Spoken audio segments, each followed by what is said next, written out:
Alright, let's get things in order again. Get rid of that. Alright.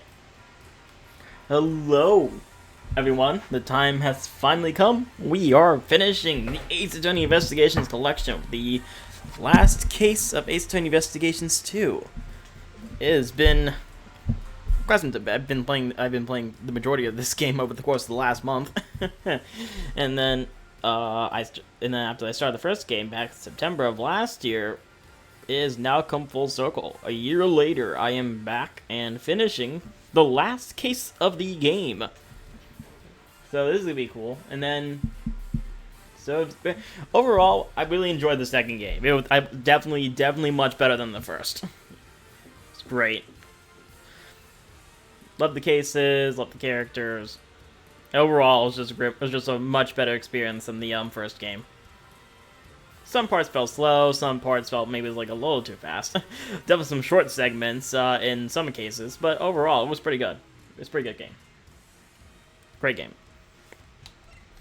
And then, I should actually have all the achievements once this is done. So yeah, like before, it's just finishing the last case, gallery, and then overall complete. So yeah, that'd be cool. I'm gonna check out all of those gallery stuff once I'm done. I don't know how much I have left in the case, honestly, because I'm 6 hours into the case. So if I had to guess, I probably have at least 2 hours left in the case now. So I guess we'll find out. So who knows? Who knows how it's gonna end? Because we still don't know who the mastermind is. No confirmation on that. I have some suspicions. Because for the most part, everyone's been pretty much accounted for throughout the case. So we'll see how it goes. The truth behind the SS5 incident. April 6th, 4:51 p.m. Big building, empty lot.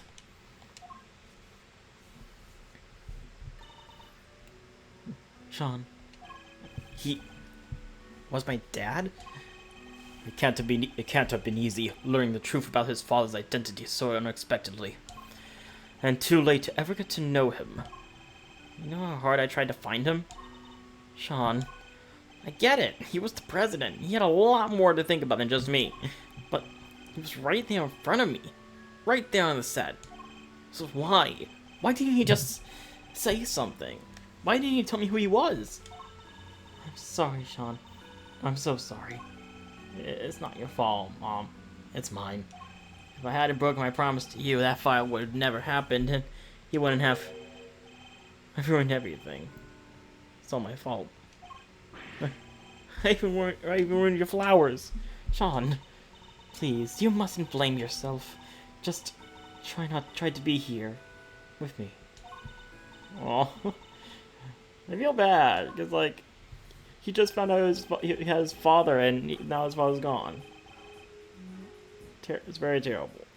The bond between parent and child, as symbolized by the lion lily. I'm no expert, but it's needed to Zheng Fa, so I know that much at least. Sadly, we don't have the luxury of dwelling on such things just now. I know it might seem insensitive, Agent Lang, but sentimentality won't help us here. We need to focus on what we can do about the case before us. You're right. I believe we've learned all we need to about what happened back then. For now, how did it all line up with your father's theories about the case? I wouldn't know. He took those to the grave with him. He never shared his thoughts with anybody. There's no way of knowing what he figured out. What about your own thoughts? Are you feeling any more positive in light of what we learned from case reconstruction? Are we any closer to learning what really happened 12 years ago? You know, I think we might be. My father's first steps are starting to become clear. Now all we need to do is follow them. All the way to the truth! The real story of the SS5 incident. The president went to the orphanage that night. That much we know for sure. The Taurosaurus story proves it, and he must have gone there to meet with Amelie Fenn. Except he was kidnapped, and Aldown happened to see it. If Aldown had been there, there wouldn't have been a murder, just a kidnapping. Instead, they had Instead, they had to move his body to the planters and stage that footage throw everybody off the scent. So that's our current theory, is it? SS5 incident case file, updating the organizer. Yes, because we definitely need to update that, considering how much of it was forged. Hang on, I need to refill my water bottle real quick. You're gonna hear my water bottle for a second. I'll get you right in my fridge.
Sorry, I spilled some water. My bad. Didn't mean to do that. Anyways, there's still something I don't understand. There is. This. Why risk staging the picture? It would have had to force the president to play along. What if he hadn't? It's a good question. And we may be closer to discovering the answer than we think. We'll just have to get there one deduction at a time. Yeah, guess we will. Alright, deduce away. Okay, I'm gonna scrutinize this testimony for all it's worth. We're gonna press everything. Nothing should be taken for granted at this stage. We need to treat even the seemingly certain with caution. Can we really be sure that the president went to the orphanage? I get it, you want evidence. This is a nice change of pace from people asking you to show them proof, huh, Mr. Edgeworth? There's no need to actually say it out loud, Cade.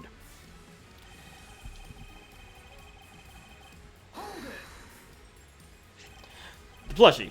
It has a recording device concealed inside it, correct? It does, and it was used by Sean's mother, Amelie, to record a message asking the president to meet her at the orphanage at midnight. Wow, you're finishing each other's sentences now. What a team! You two will peel away the layers of the truth like an onion, I'm sure of it. You do realize that there's nothing underneath all the layers of an onion, don't you, Kay? Could you try to say something a little less unfortunate sounding? You two will peel away the layers of the truth like the skin of a wolf, I'm sure of it. He said less unfortunate sounding. It's a tag against my character motif there. Shall I continue? Could we go over the details once again? So Mr. Aldown saw the president being kidnapped, from right by the orphanage. And he was standing next to the snowman. The murderer crept up behind him, grabbed a brick, and... Oh! Yeah. Calm down, Kay. We're simply verifying our understanding of events. Yeah, well, that little outburst just blew my understanding out my ears. I know we have to go over all this again, but can we do a little less dramatically? Really? Fine. I'm happy to keep answering if you're happy to keep asking.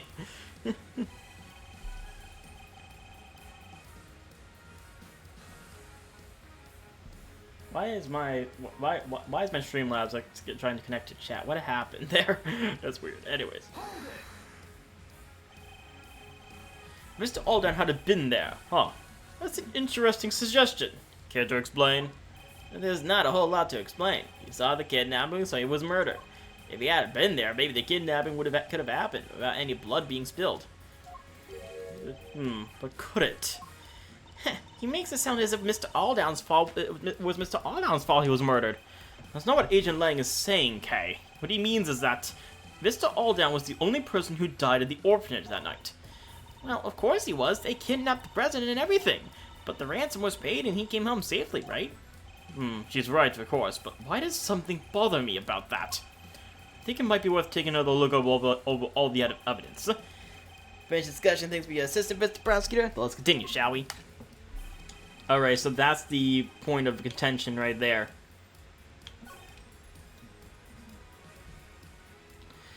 So, are you sure that it would have just been a kidnapping?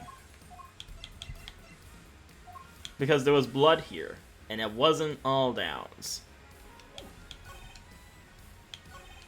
So if I were to, basically, if Mr. Aldown wasn't there, the topic of this blood wouldn't change, because there was still a murder that happened, just not Aldown.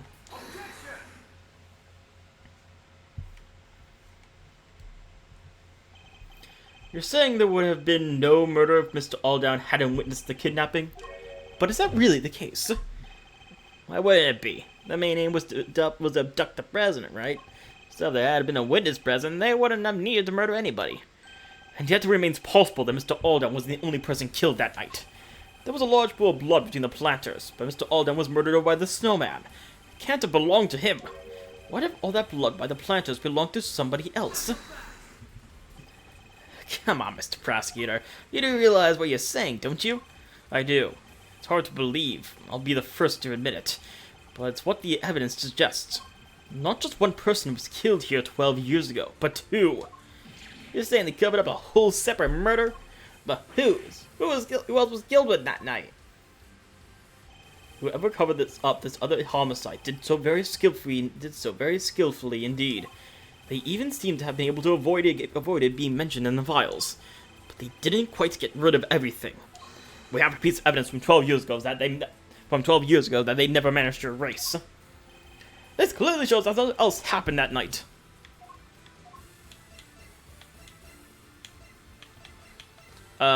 Wait.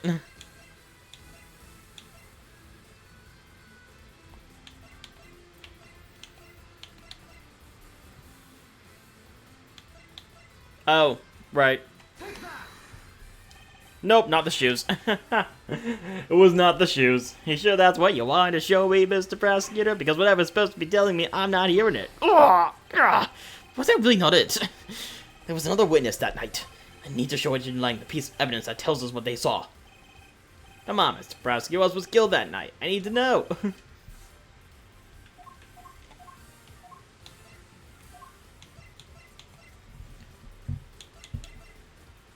Oh, the fire, maybe? Nope.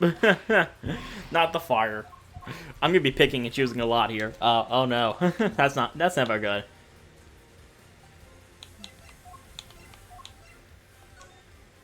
Let's see. There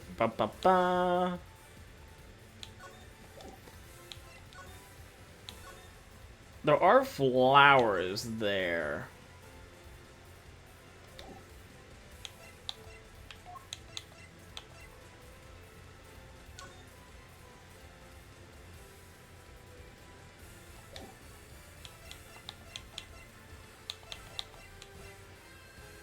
Oh! Oh, right. Right. Excelsior's winner tried to shroud the existence of the other murder in darkness. But there was one piece of evidence he wasn't able to suppress. Thanks to the efforts of your father, Agent Lang. My father? Cast your mind back, if you will. Something else was hidden along with all the other evidence from the crime scene. The existence of the child who set the fire in front of the orphanage. But why would Chairman Winner wish to erase him from the record? Because he saw something he should not have. That's why. He did? What was it? It's right here in this picture. The picture my father kept. I think we can all agree that that's the president on the right-hand side. And that's the Taurosaurus toy in his hand. But who's that standing across from him? This guy right here. Eastern robes and a black dog. That can only be Butterhomaconis. What? That creepy assassin guy? And what would a hired killer be doing in the presence of a president? I can only think of one thing. That's right. It wasn't a kidnapping that occurred here 12 years ago. It was an assassination. Yeah, wait a minute. And the Warren Garden Jim and Winnow were... Yes, I think they were complicit. More than complicit, in fact. One provided the venue for the killing, and the other suppressed the testimony of the child who witnessed it. Mr. Aldown was murdered because what he witnessed was actually an assassination, and not the kidnapping he thought it to be at all. You think I'm an idiot? How could the president die 12 years ago? We only found his body this morning, and you saw him in the flesh at the start of the game. He was alive and well until just recently. Yeah, we even met him. Indeed, so we have a president killed 12 years ago, and a president killed in the last 48 hours. 2 presidents, in other words. Right, which is completely impossible. Or is it? I think it's entirely possible for there to be 2 presidents. In fact, that would explain a lot. But regardless of what happened, I still respected him. Zhangfang might not be a big country, but he held that place together. The president Agent Lake spoke of was a noble and capable leader.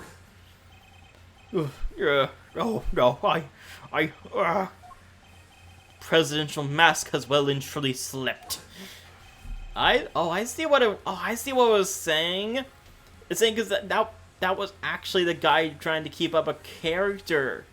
Oh, I didn't even realize that. I guess the way it was a mask, but still, that's crazy. Okay, entirely unlike the man we met. It really did seem as if there were 2. That also explained why he didn't approach Sean, because he didn't recognize him. He wouldn't know. That president, that guy wouldn't know. It really did seem as if there were 2 completely different people. But how could one country have 2 presidents? What could explain the situation like that? This is how it's possible for there to be 2 presidents. They were twins. One was a body double. It was a mistaken identity. They were twins. That's right. Born from the same mother. No, I'm gonna go body double. One of the 2 was a body double. Tell me that doesn't make sense. A body double. President Wang was a man of great power and influence in Zhangfa, a figure on the world stage. There must have been countless attempts on his life over the years, such as the one at Gourd Lake only a few days ago.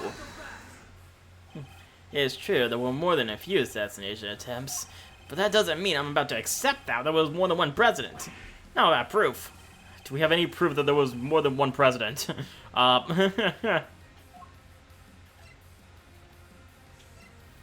Proof there was more than one president. That's gonna be hard to figure out.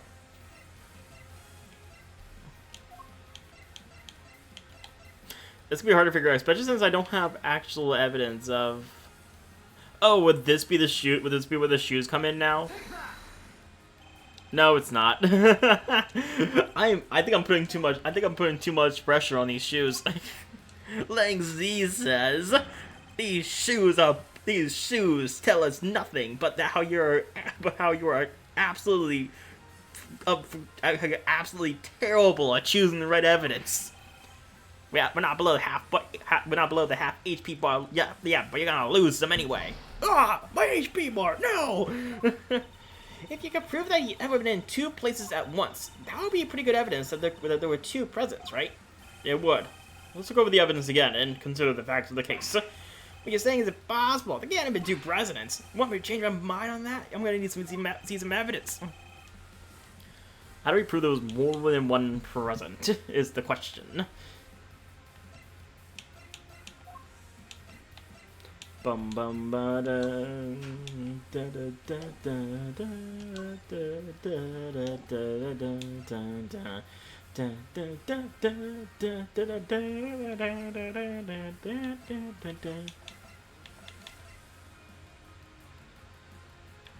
I honestly did not get it.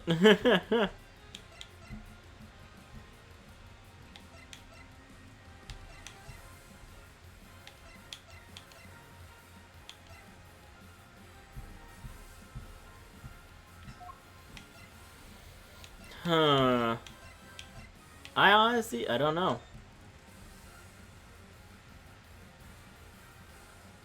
Oh wait, would it be this photograph? Nope, not the photograph.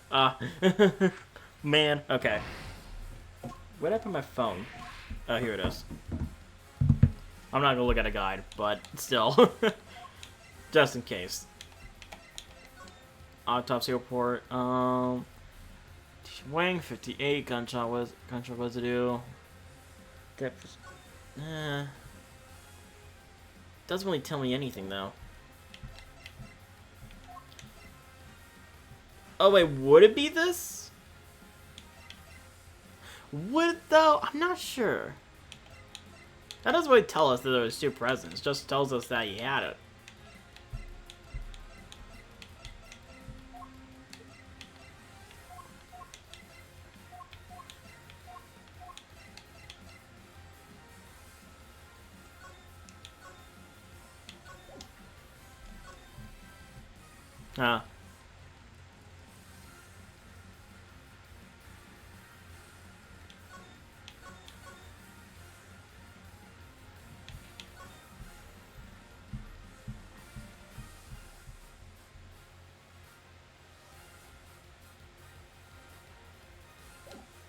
Oh, wait a second.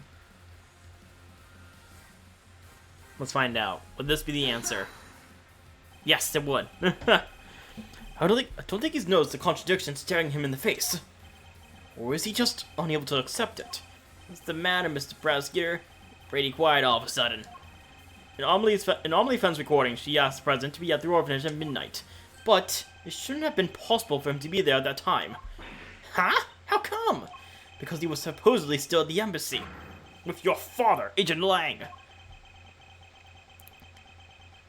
Well, shit. So he had noticed. The only way he could have been in two places at once, if there was two of him. Oh! So the real president, that was the one who died 12 years ago. I think it might have been. But why? And who? Who would have hired Connors to murder the president? In order to figure that out, we'll need to look again at the piece of evidence we recently discovered was a fake. The fake evidence? What was it again?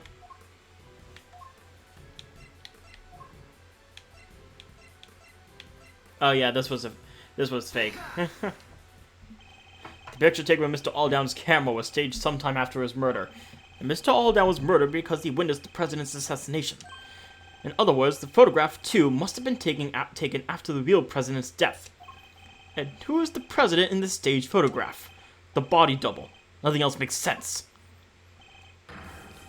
I believe the president's double had him killed so that he could take this place permanently. And Excelsior's winner, People of God, helped him do it. Wait, you don't even have a body to support your theory. Are you telling me it was just magically disappeared? No, in fact, we know exactly where it wound up. The president's body was here the whole time.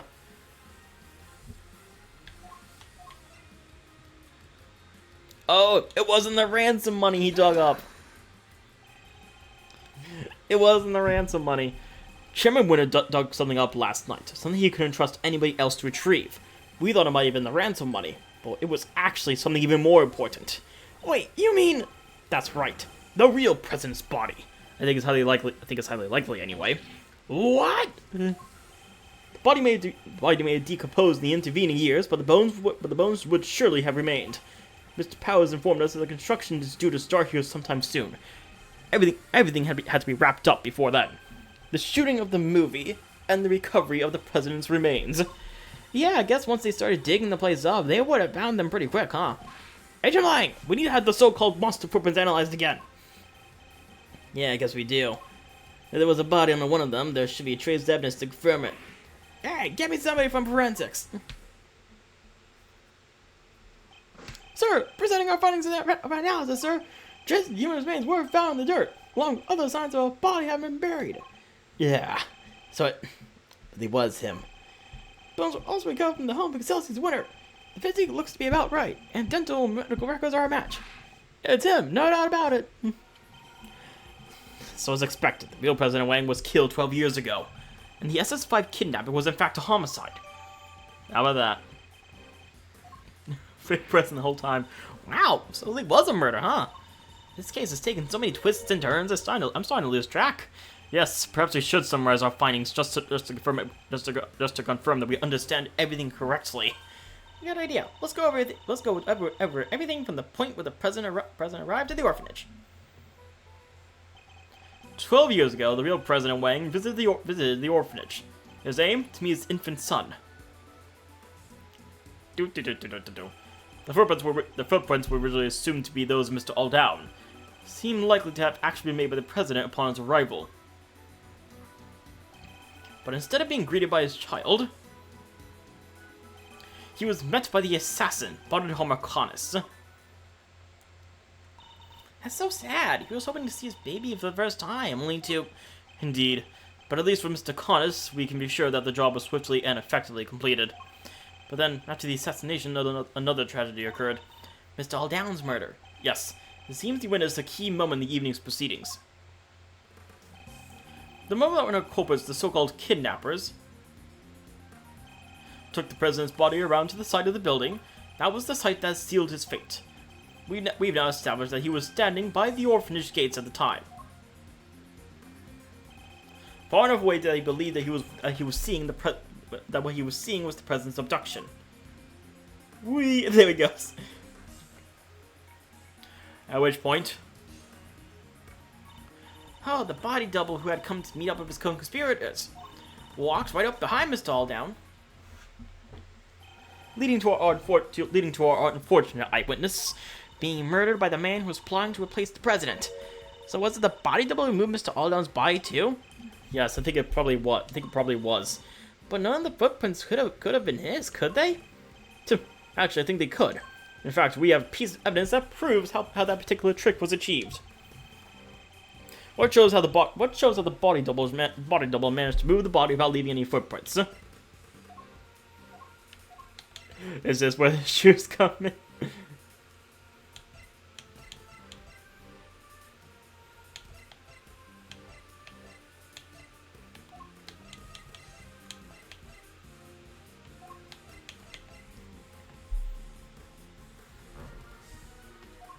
I guess this would be the one the victim's shoes come in.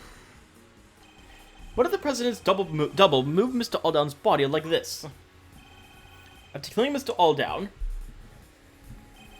he could have carried him to the other side of the entrance. Given that his job was to look just like the president, he would have been wearing the same shoes. Meaning that if he stepped exactly in the footprints left by the real president, of course, he would have been the same. He would have been the same shape and size. It would have looked like a single set of footprints. So that's how it went down. I'm so glad we finally figured it out. Wait, but there's one thing I still don't get. There is. What? Why did they need to pretend there was a kidnapping? If Mr. Aldown had seen the president at the orphanage and left a message on Mr. Ringer's phone describing what he thought he saw, it would have been impossible for the conspirators to erase that message. So they had to make it look as if the events described in the message were true, by staging a kidnapping like the one he thought he saw. Exactly. I think the two people in the photograph are likely to be the body double and Fifi Lagarde. She's one in the trench coat. How can you be so sure of that? The two of them would have had to walk out beyond the orphanage gates to stage the photo. The body double could have put his feet in the real president's prints as he did before. Oh, so the other set of footprints were hers. The ones we originally thought belonged to the killer, yes. They were about the size 9, too small for a winner, in other words, which means the kidnapper must have been played by Warden Lagarde. And that explains how a so-called kidnapping was actually a presidential assassination. Wow, pretty convoluted. It does, which means my father must have...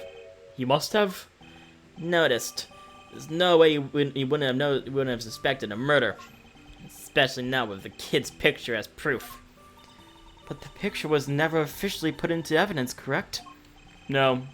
He appears to have kept hold of it after taking the witness statement of the child who drew it. Yeah, because he knew.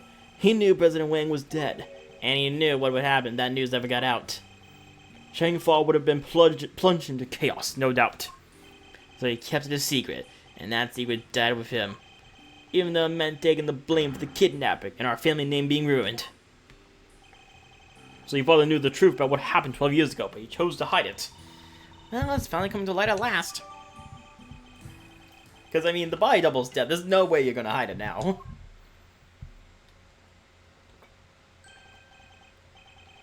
Oh.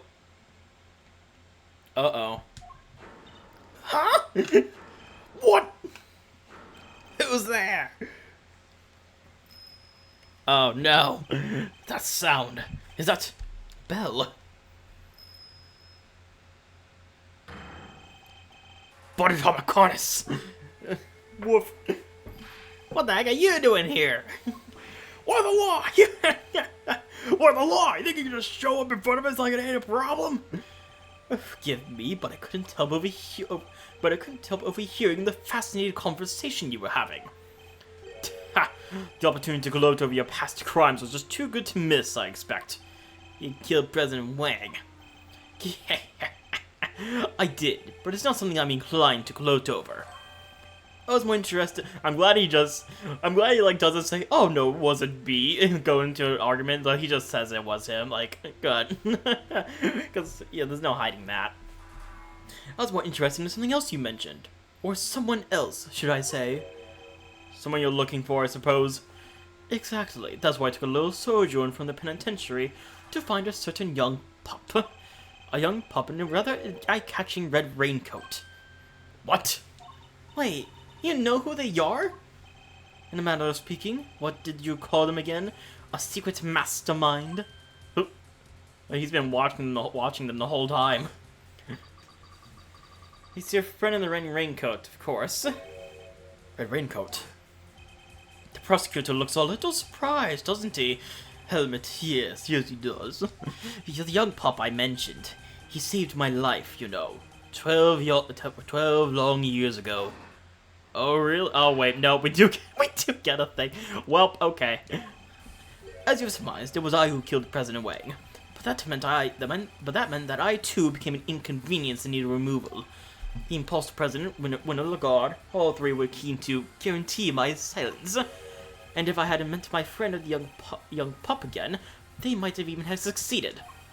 I wonder what he's doing now. So it was the president's body double who hired you.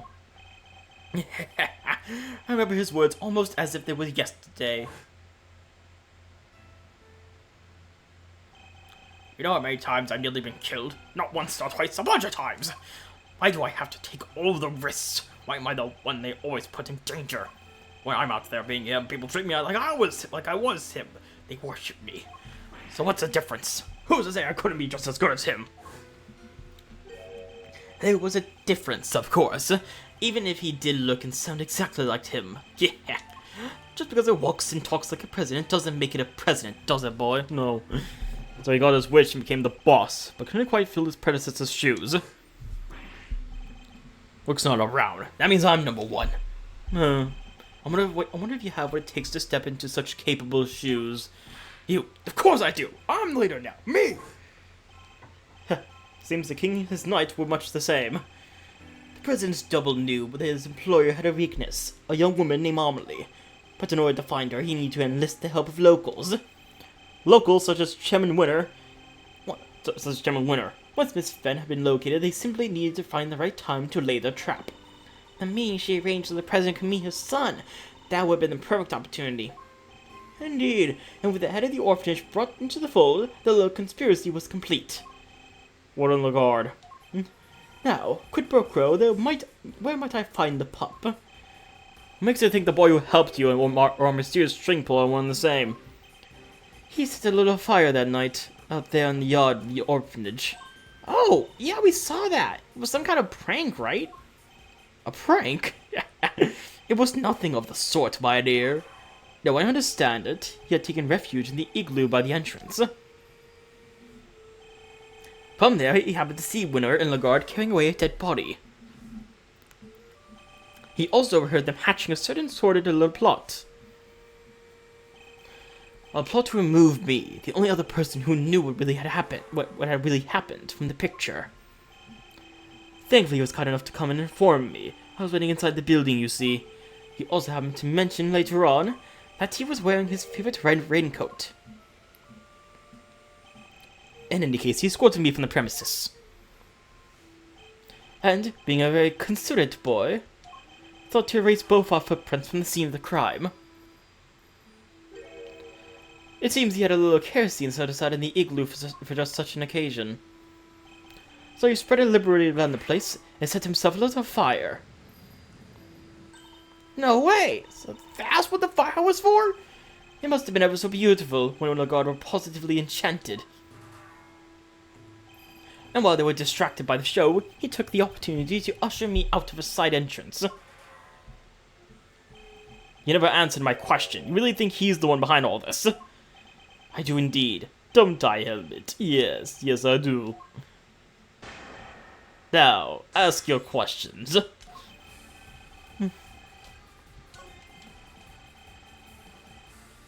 Hold it. You, a target, but you're an assassin. Sometimes the hunter must become the hunted. Sometimes the living must become the dead. Please, Kate, don't feel the need to add a proverb of your own. Impermanence is inherent to the way of the assassin. Life takers' lives are taken, so it goes. Wait, does that mean the people you're sent to kill sometimes try to kill you back? Or it happens occasionally, but it's not how it happened this time.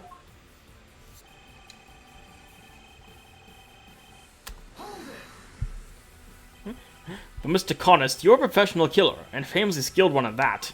Surely escaping even three attackers would have been a little more than a minor inconvenience. You overestimate me yet, Mr. Edgeworth. You seem to forget that without helmet here, I couldn't even walk down the street. Against three assailants, I wouldn't have lasted more than a few moments. I see, so even the most proficient assassins are ill-equipped to face a full frontal assault. We're not hugely fond of such situations, shall we say. I certainly wouldn't have liked my chances.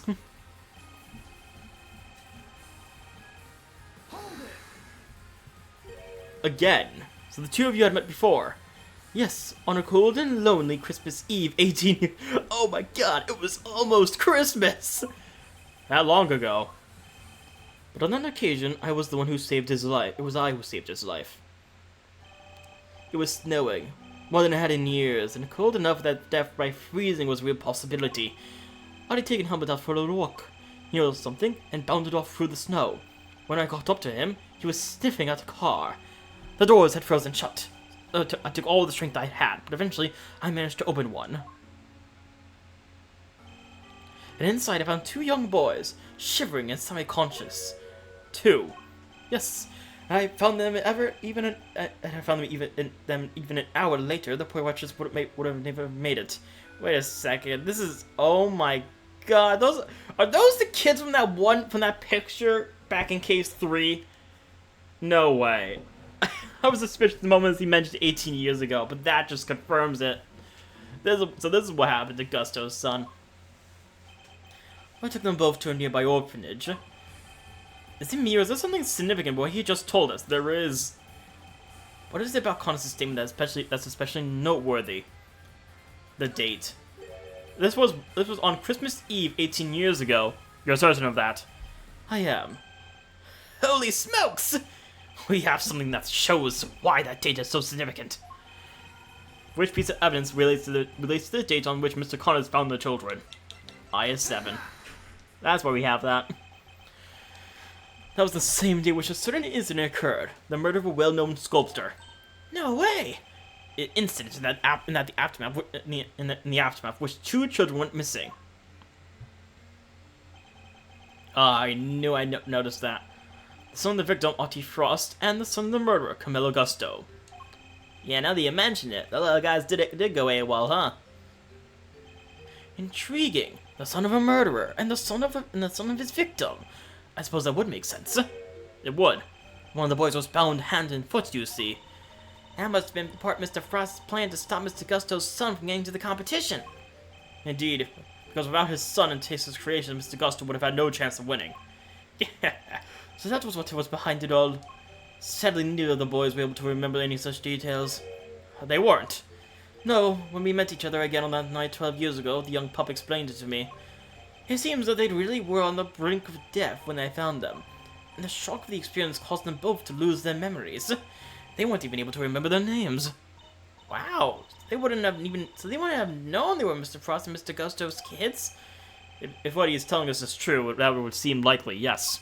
Which means we still don't have enough to tell us who our mastermind might be. Mr. Connors, would you mind telling us what happened next? Yeah, by all means. Alright, Bob and I, we made the contact even after I was sent to prison. But then I stopped hearing from him. I couldn't help but worry. and then people from 12 years ago started cropping up all over the place. It rather piqued my curiosity, so I thought I'd temporarily regain my freedom and look into things. People from 12 years ago. You mean Lagarde, winner and the president, I assume? Well, Warden Lagarde was in charge of the prison where he was an inmate this whole time, right? Yeah, I fear I wasn't as kind to her as I could have been. But then she did try to have me killed. You already know why, of course. Because you murdered President Wang. But they needed the world to believe he was still alive. If somebody had exposed the president as a fake, it would have been bad for Lagarde and Chairman Winnow too. Exactly. And not only that, I happened to overhear something else intriguing that night.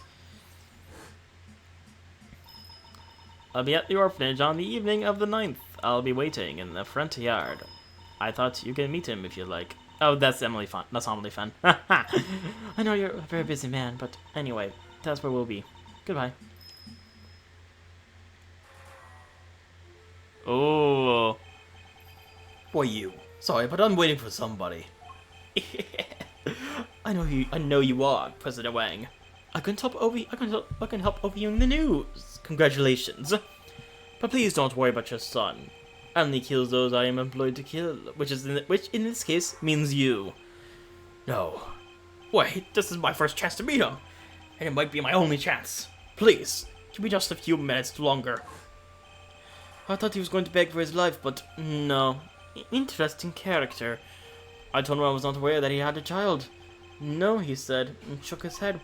Neither was I, but the world will know that I would have one now. I mean, to make sure of it.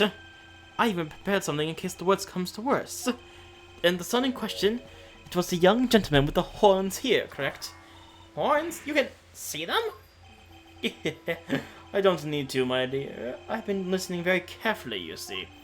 And for longer than you may realize. So the president meant to tell the world about Sean, and prepared something in case of the worst. But it's not enough simply to have Connis's word on the matter. Of course! We have something that proves what he's telling us the president said is true. The will. The will everybody knew about. He entrusted to my family to show his belief in us, after all. The name in the recording, the preparations he had made, and his will. With those 3 pieces of information, I was able to convince Warden Lagarde to do anything I asked.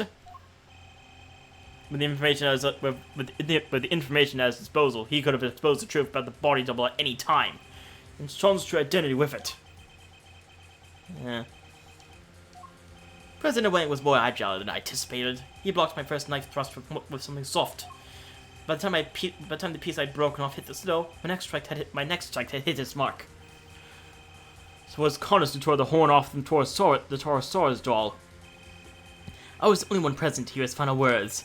The only one who knew the truth about his son. Well, me and that poor pup. That's pretty long for a rebuttal. The pup and I remained in contact even after I was sent to prison, but then I stopped hearing from him. I couldn't help but worry.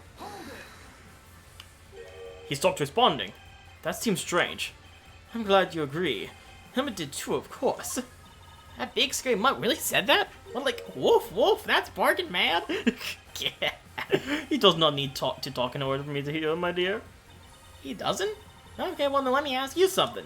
That look he's giving me, the super intense kind of scary glare, he's not trying to say he's hungry, is he? He might be. He might be? Mr. Edgeworth, help! Kay really isn't fond of Connis's pet, it seems. Yes, there's a good boy. Now, where was I? Of course, I suddenly stopped hearing from the pup. And then people from 12 years... suddenly start appearing from 12 years ago. Huh. I think I'm a little concerned here. He's not implying that one of the sons was, Bronco Knight, was it? Because that actually explains the whole chess thing. And why he was specifically corresponding with him on the chess matter. Uh-oh. Oh, this isn't good. This might not be good. It does all seem like a little too much of a coincidence, doesn't it? An attempt was made on the life of the man who was pretending to be the president Wang all these years. One of the guard murdered Bronco Knight while he was being held at the prison that she ran. And Excelsior's whip. Nah, if it was Bronco, he would have pointed it out already, wouldn't he? Or would he want us to figure it out? Nah, who knows. And Excelsior's winner, chairman of the Committee for Prosecutor Excellence, murdered Rosie Ringer. And the more I think back, the more it seemed at the time that some mysterious other presence was lurking behind all those incidents. Yes, even from behind bars, it was rather obvious that something strange was going on.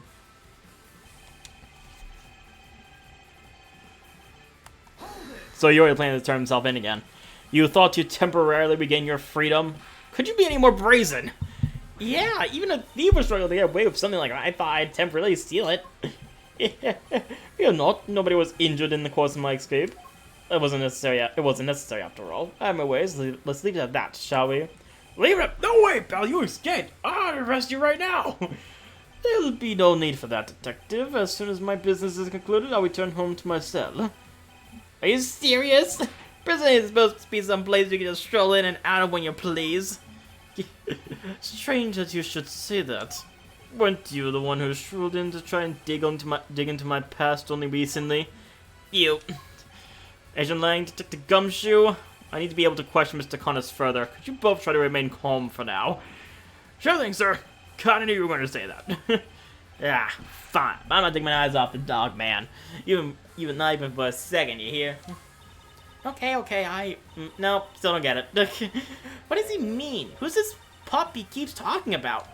Who indeed? He seems that not even Mr. Connors knows his true identity. So we should focus on what we do know. That there was a connection between the two of them. I'm particularly interested in how that connection was maintained. Oh, wait. I think that was the wrong one.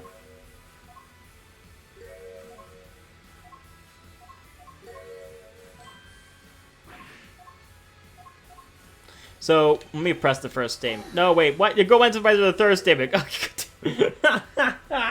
No, I'm wasting precious time here. I'm almost an hour in already.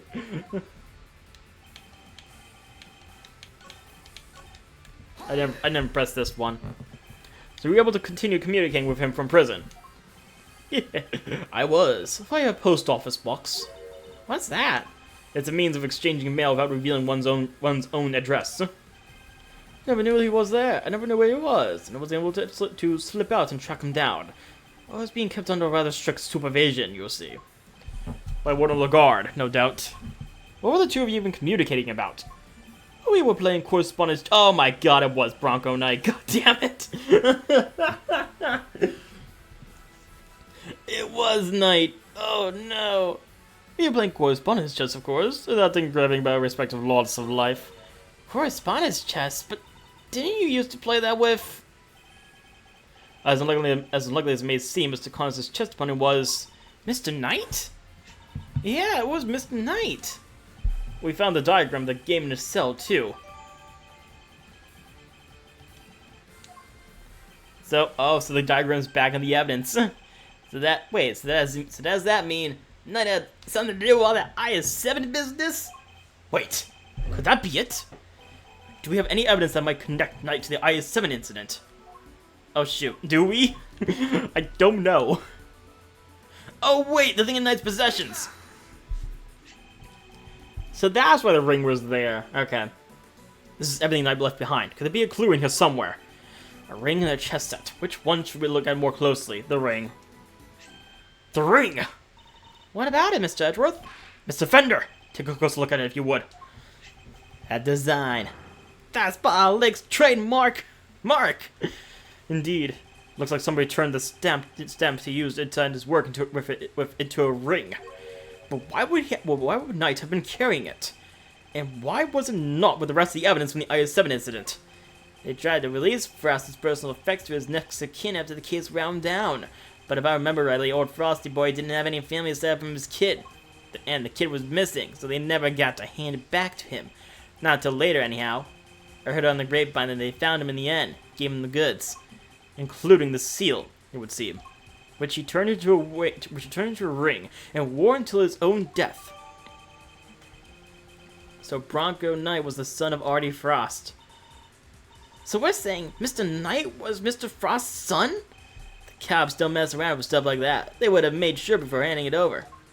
And we were looking for somebody connected to the I-70 incident who played correspondence chess, right? Wait, so I see where string puller is Bronco Knight? Knight is dead. How could he possibly be involved in our current case? Far out. So the only candidate for Virginia's mastermind is a guy who already kicked the bucket. How's it possible? How could a dead guy be behind all this? It is a little perplexing. But then, who else could it be? The other son? Oh no.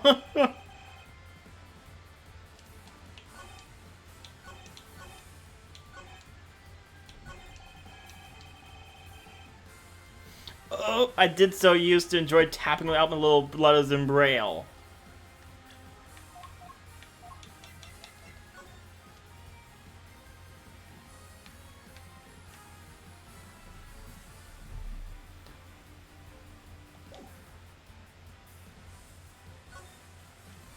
There's no Braille on this thing, though. You said you wrote all your letters in Braille. Is that correct? I don't mean to be rude, Mr. Prosecutor, but you do know about my condition, don't you? That's odd, because the chess diagram we found in Knight's cell didn't contain any Braille at all. Really? But surely that's impossible. How so exactly? Maybe someone typed Mr. Connors' letters out on purpose? Meaning there may have been some sort of intermediary between the two of them. So then,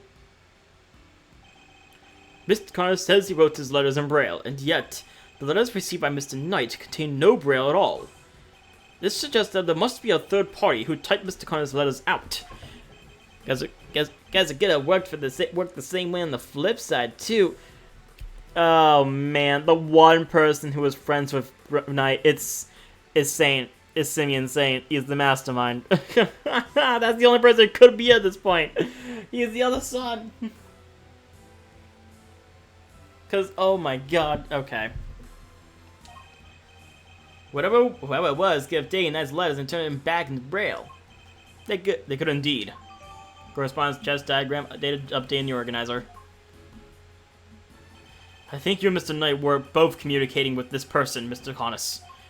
Mr. Connors, the answers you received, they were written in Braille too, yes. So some mysterious middle person really was retyping Bronxter's missives. And that same person might well be our secret string puller.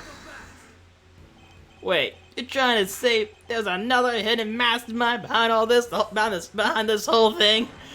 So who's this new one? Bronco Knight, son of Audie Frost, is already dead.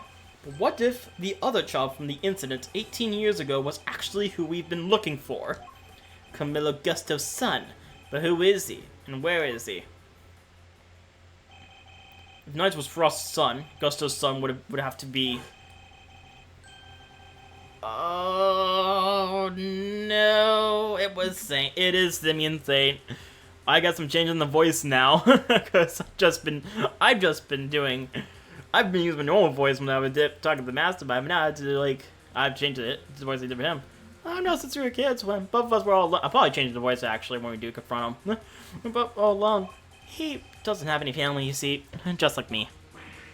Him? But surely not. What's the matter, Mr. Edgeworth? You're as right as a sheet. Of course, it all makes sense. I know exactly who our so-called mastermind is. What? Who? You have to tell us. I can hardly believe it, but it's somebody we know rather well. The person we've been looking for is Simeon Saint. Like, if you did, if you didn't get any of the hints up before that, that line was your last hint. Which you probably wouldn't get if you hadn't played the game in a while. But I did get it because I played that case for the last month. It has to be the person behind all this. The person who forced Chairman Winter's hand by sending the letter to Rosie Ringer. The person who kidnapped Sean and bugged Kay and myself. The person who did the strangest thing of all.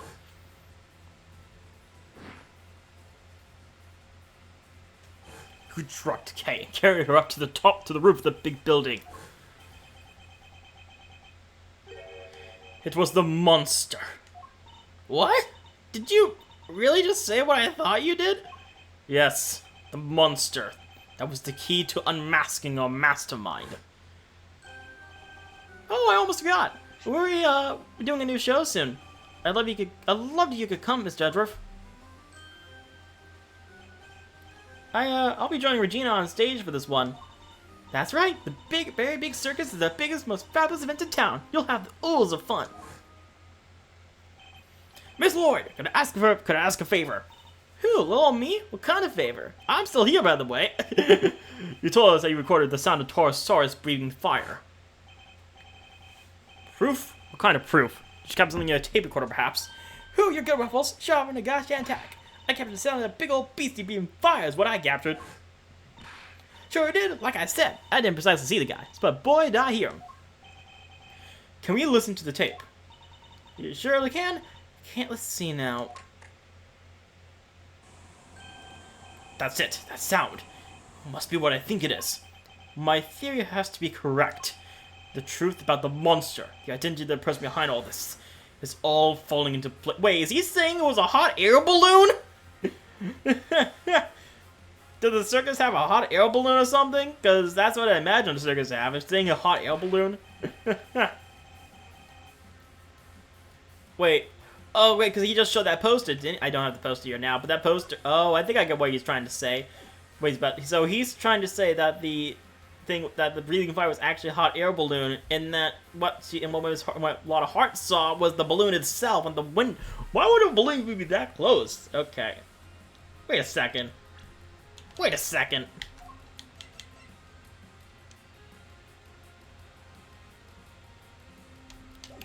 Okay, well, I guess we have everything we need to know then. Miss Hart, you saw a giant eye in the window of the storeroom, didn't you not? Yeah, snap me a pic. Because like when you're in the context that it was a guy that was in a circus, that's when it kind of all falls into place. Like what things are. Yep, snap me a picture of it too. Even you can't really see it so well. Can't see it right now, but... Detective Gumshoe! Yes, sir! Your image analyzer, can we borrow it again? Sure, but what do you want to look at, sir? This photograph right here. Gotcha, I'm on it! The clue we're looking for must be here. We just have to find it. Zoom in. Yep, there it is. Eureka! Lads, see, I done told y'all Torosaurus his own dang self. Yes, there it is at last. The monster commanded by the architect of this whole scheme. Monster?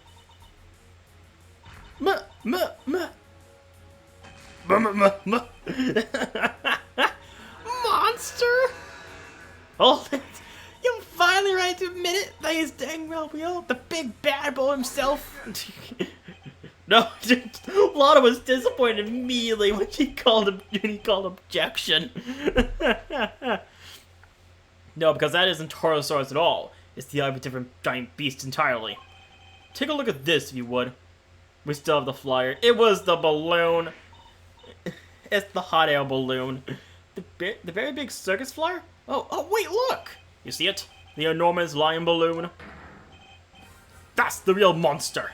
And the son Miss Lloyd thought she was the creature breathing fire. Oh, she called Holo so she can listen to it again.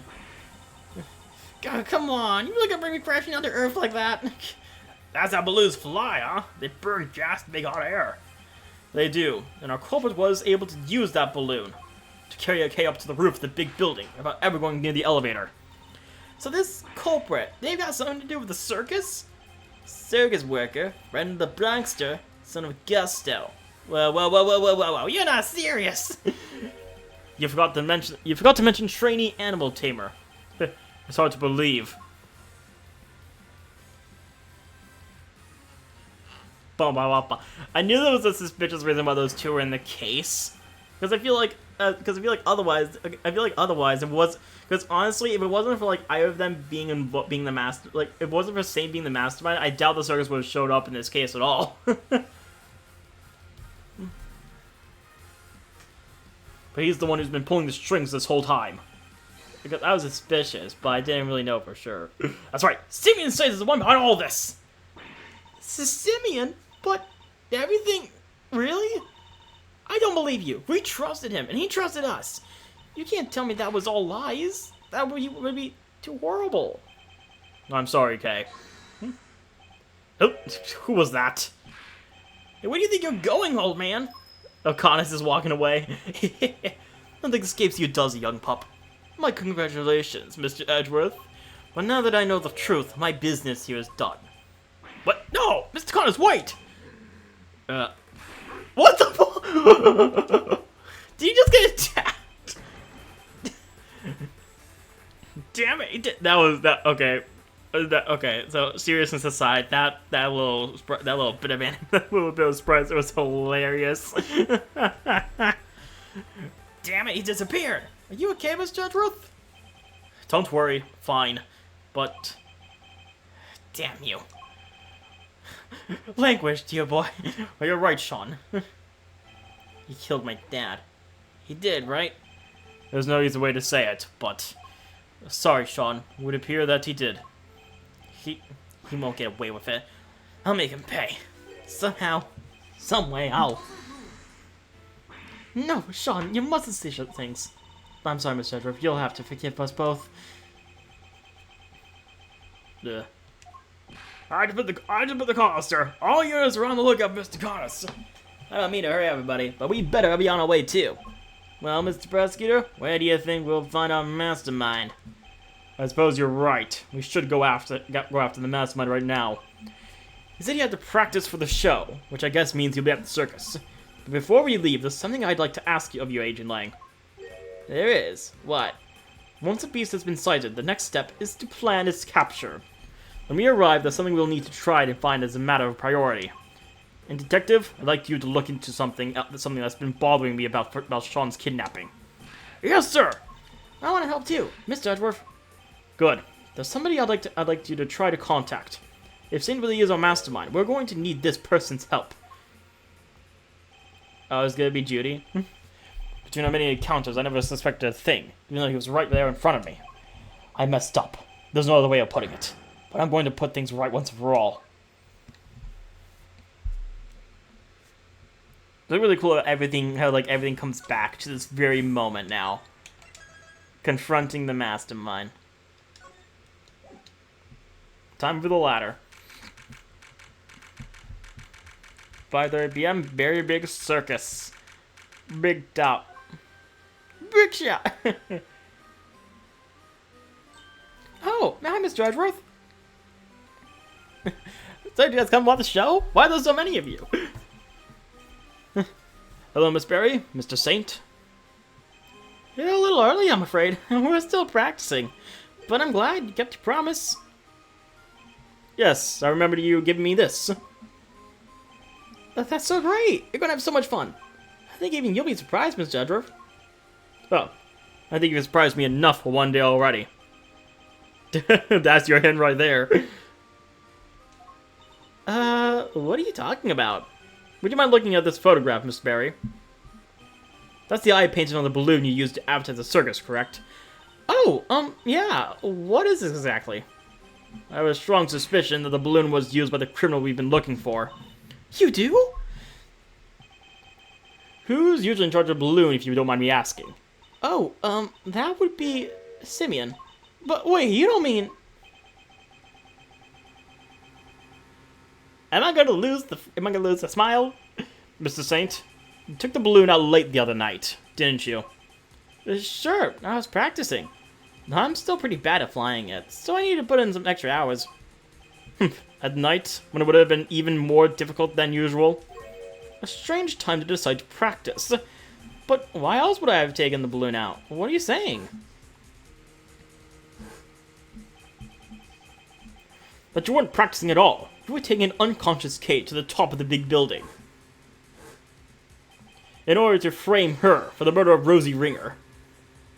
The security cameras never recorded Kate taking the elevator up to the roof, which means she must have gone there another way, from the sky. And the only person able to make that happen would have been you. But, Mr. Edgeworth, I don't understand. That's not all you did. You also attacked Sean in the garbage disposal area, drugged him, and carried him away. Vanishes. That's why you were late for the hearing of the courthouse, wasn't it? I'm sorry, but I don't know what you're talking about. Why would I do any of those things? Please, you have to believe me. I'd never, ever, ever do anything like that. I wish I could believe you, but I can't. Any trust I had in you has been completely destroyed. That's horrible. Why would you say that? You told me back at the jail you said you believed I was innocent. You don't have to worry about that. We're friends. We know what it's like to be in your shoes. We're all in part of the same club after all. Right, Mr. Edgeworth? Unfortunately so, I'm afraid. Thank you for sharing such personal details with us. By the sound of it, you had a little reason to kill Knight. If anything, you're the one most affected by his passing. And what's more, I simply don't believe a person as gentle as you is capable of murder. Rest assured, we believe you, and we will get you out of here. Well, I mean, if you want to go by exact words, he said he wasn't capable of killing. He said he was probably the last person to kill Knight. It doesn't mean anyone else, though. It's just awful. I never thought you'd lie to me. Oh, we didn't lie. I swear, Simeon, You said you knew what it was like to be me. I trusted you. That hurts, Kay. It hurts so much. Yeah, I'm. Come on, Mr. Edgeworth. This is Simeon we're talking about. He's not a bad person. I see it now. That's your strategy, isn't it? With everybody. You root out their psychological weaknesses and exploit them. Without even realizing it, they wind up doing exactly what you want them to. Exactly. The behavior the one would expect from the arch manipulator behind all our recent troubles. I was too blind to see it before, but you won't fool me again. Simeon Saint, you are guilty of crimes too numerous to mention. Oh, so that's how you want to play it, huh? You always did have the courage to get convictions, I guess. Luckily, granting people's oh boy. I'm gonna do a little voice changer for fun. Luckily, grinding people's self-belief into dust is a kind of a hobby of mine. Oh.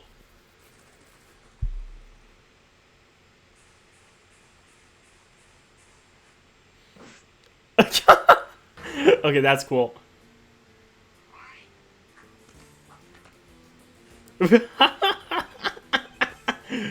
That is cool. Okay, that is cool. Well done, all of you. Well, this is certainly a side of him we haven't seen before. So much for the trainee animal tamer you wouldn't hurt a fly. I guess that was all an act. But I'm glad I'm finally getting to meet the real you. So Simeon, this can't be true, can it? Truth, lies, what does it matter? Huh? All you need to know is that Mr. Edgeworth has made me very mad indeed.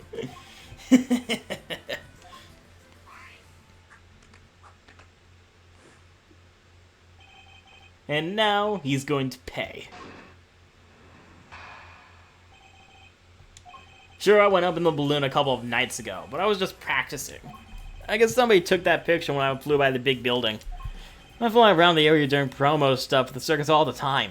Nothing to see here, Miles. Nothing at all. So you go up to the balloon reasonably often. I see Regent in the back. Hopefully he doesn't come at you like he did right. Oh. Yeah, promoting the circus, like I said. Is that true, Miss Berry? Well, it's true that Simeon's job to go up in the balloon and spread the word. I guess just about everybody in the area would have seen him up there by now. Well, that same balloon was used in a commission of a crime.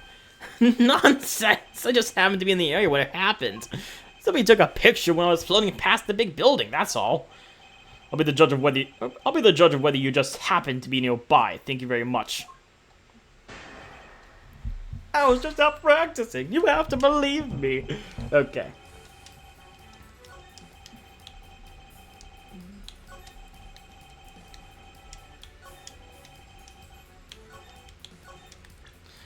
How do we prove that it was nothing at all?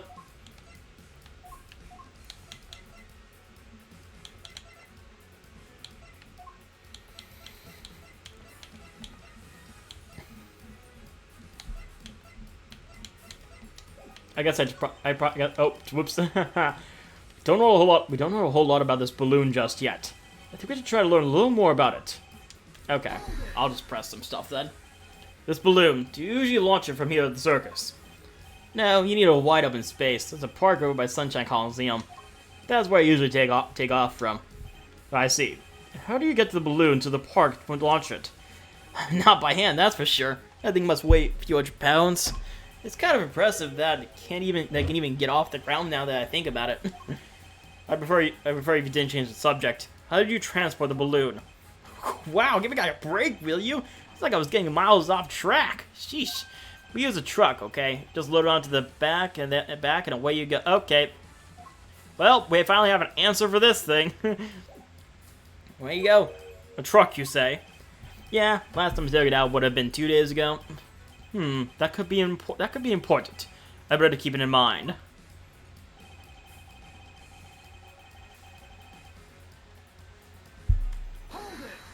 Oh, I didn't mean to press that.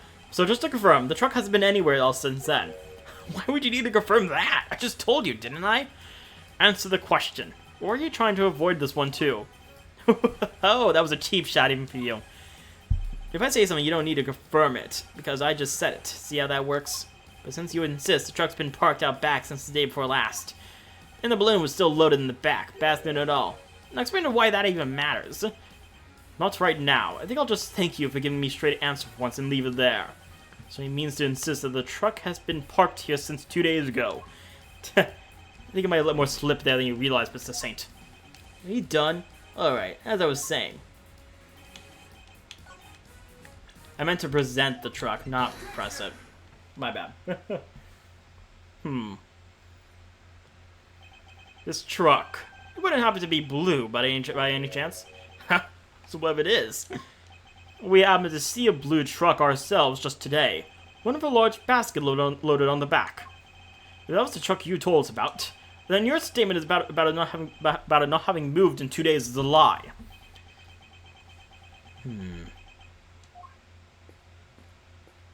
What is he doing? Oh, he's getting everyone. Agent Lang, Emma. Lang was getting Emma. Okay. There you are, Mr. Edgeworth, at last. I've been trying to find you ever since we wrapped up the case yesterday. Kay sent me a message saying you were here, so I came right away. And I found what you asked me to go look for. Oh, okay, never mind. So she was called by Kay. Okay, what was Lang? Oh, okay, he was looking for the balloon. It was loaded onto a truck in the parking lot out back. A blue truck. Line on that balloon did job. Okay, so now we have the balloon. Good. Well. I think that truck might be the one we saw earlier today. In fact, I'm almost certain of it. Oh, he has his own objection. What? Just because it's blue? Like a million other trucks? What makes you so sure it's the exact same one? No, I saw it too. It's the same one for sure. Huh? What's the matter, Mr. Edgeworth? That wasn't me!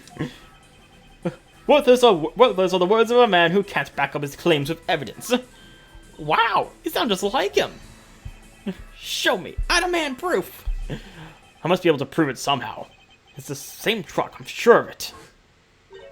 Huh? What are you doing, Mr. Edgeworth? Why are you touching the truck? The engine's cold, which means it's been here for a while.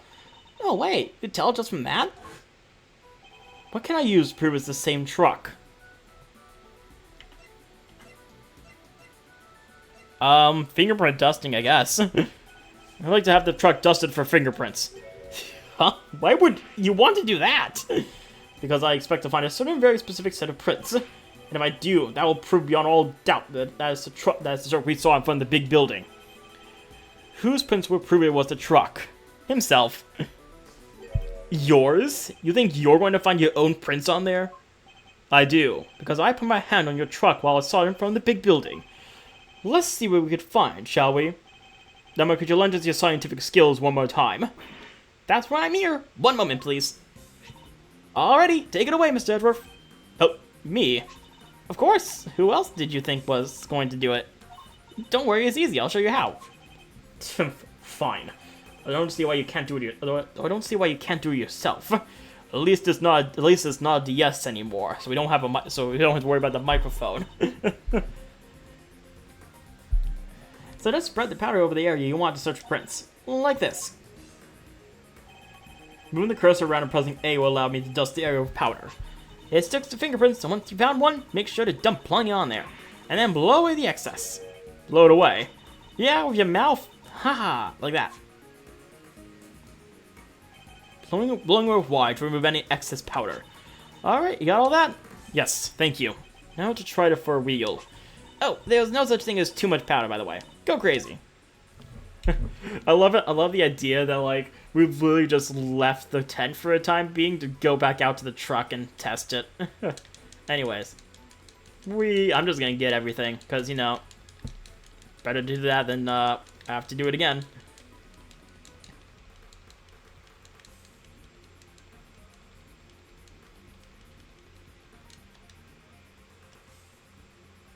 There we go. That's it. That's a nice clean print you got there. Can we compare it to my prints right away? Yep, leave it to me. That confirms it. It's Mr. Edgeworth's print, alright. And with that, another lie is exposed. Yeah! So what were you doing in the truck? Pig, squirrel, cat form. Oh, just driving around. For fun, you know. Kay was abducted 2 nights ago, and your balloon was sighted nearby. Then today, another abduction, this time involving a truck supposedly used to transport garbage, and your truck was sighted nearby. Coincidence, nothing more. You want to believe that you were near the scene of 2 separate abductions simply by chance? Just be honest, you were involved in both. What makes you think they were even connected? We're certain very important piece of evidence, that's what. Oh, this should be good. What connects Kay and Sean's abductions? What does connect? I don't think I know myself.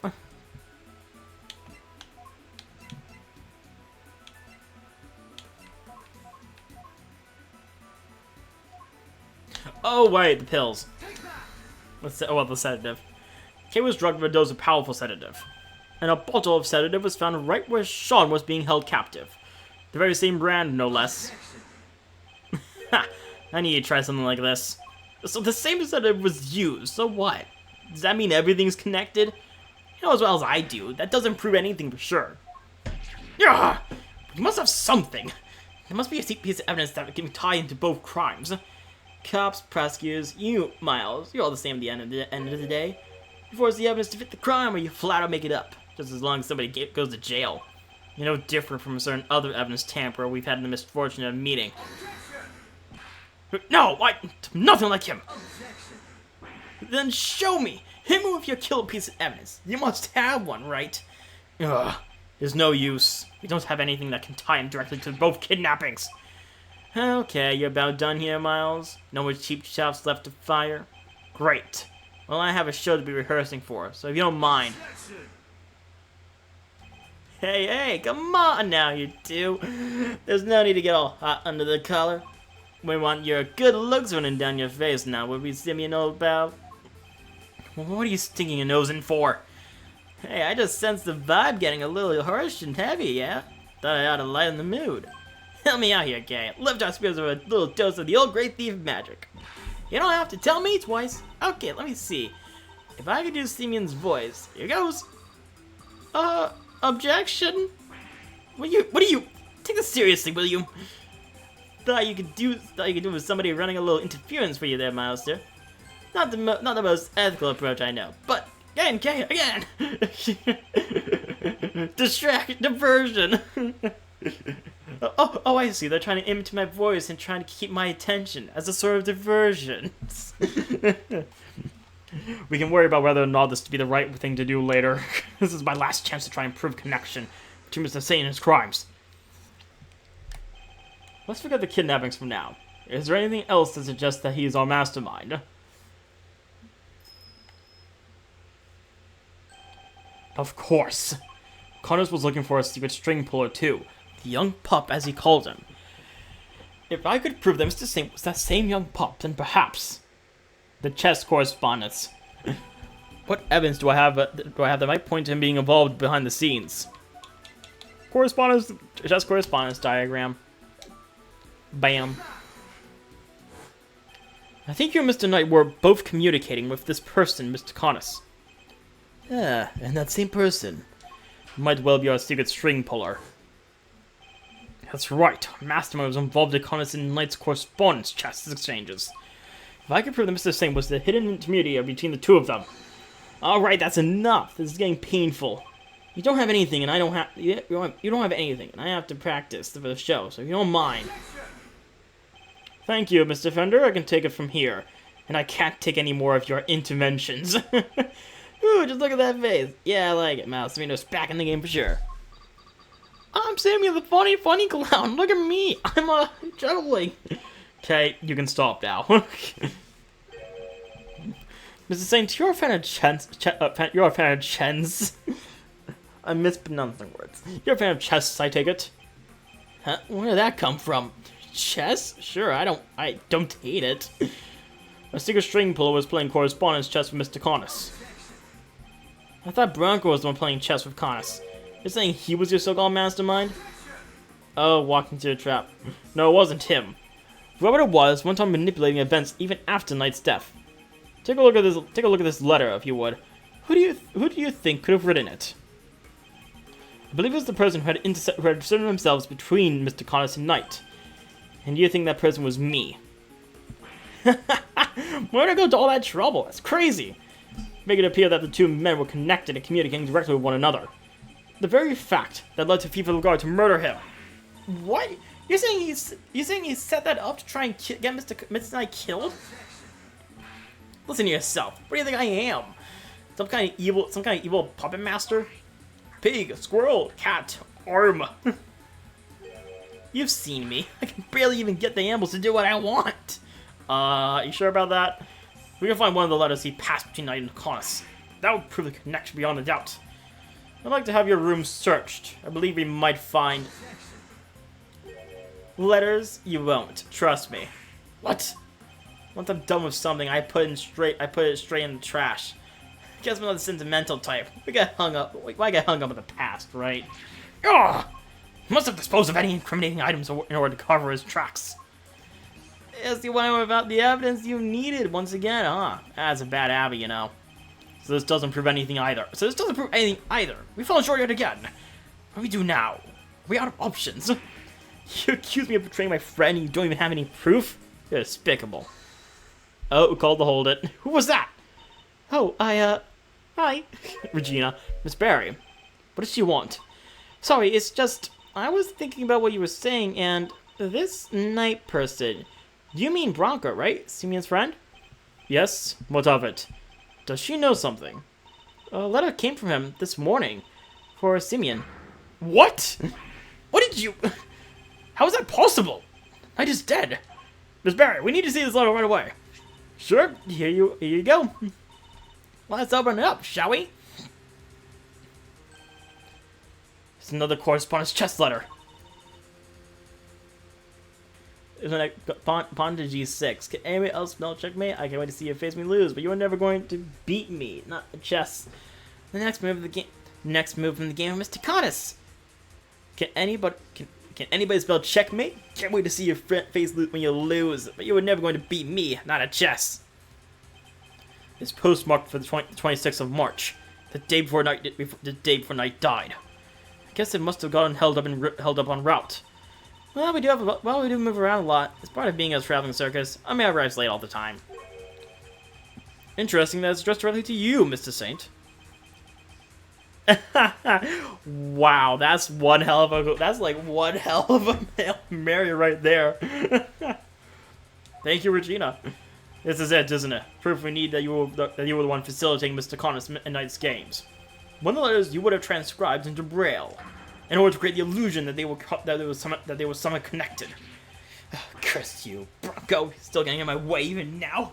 I hate you. I hate you. Simeon, how could you? Mr. Knight was your only friend. We were friends. Pig, squirrel, cat, arm. I'm not gonna stop doing that. That's fun. I stopped thinking you as my friend 18 years ago. Right around the time of the IS-7 incident. In other words, I nearly froze to death because of him. I was just about to head out to meet my dad at the contest, but then Bronco showed up. He pinned me down and tied me up. He was crying the whole time, whining on and on. I'm sorry, but my dad says I have to do this, and if I don't do what he says, he's so scary. Stop, Bronco, stop. You have to go meet my dad, I promised. If I'm not there to taste his candy for him, he'll be so upset. He needs me. If I don't go, he won't be able to show everybody he's best in the world. No, he locked me up in that car with him, and the two of us nearly died. He thought he could get out, but when he tried the door, it was frozen shut. We were trapped. And that's how I lost my dad. What? You lost your dad? Yeah, Bronco's dad killed mine. He was the son of a murderer. What does he mean? That doesn't match up with what we know at all. Simeon, the victim in the IS-7 incident was a guy named Audie Frost. Yeah, that was my dad's name. My memories got kind of scrambled that day. What I remembered was pretty mixed up, so I didn't find out until later that my dad was murdered. The murderer was a man named Carmelo Gusto, confectioner. Really? Never knew Bronco's father's name. Well, maybe I chose not to remember. So he doesn't know his dad was actually Gusto. Just thinking about the sick look my dad touched my stomach. Mr. Saint, are you sure you didn't know the name of the murderer until just now? You think I'd sit on it if it did? No, I'd have to report him to the police straight away. All I knew was that Bronco's dad tricked my dad. And that's how I knew my dad was the one who was killed that day. Bronco was a traitor. He helped his father murder mine. He was a son of a killer. He deserved to die. I'm sorry, Mr. Saint, but you've made a mistake. A big one. A mistake? What do you mean? Audie Frost was a sculptor. He'd been working in France not so long before the murder. Under the name Paul Halik. So I hear, but I don't remember anything about that. Wish I could. Well, I'm afraid it's only natural you don't, because he wasn't your father. Huh? Is this your idea of a joke? Well, it's not funny, not at all. You're right, it's not, but you need to know the uncomfortable truth.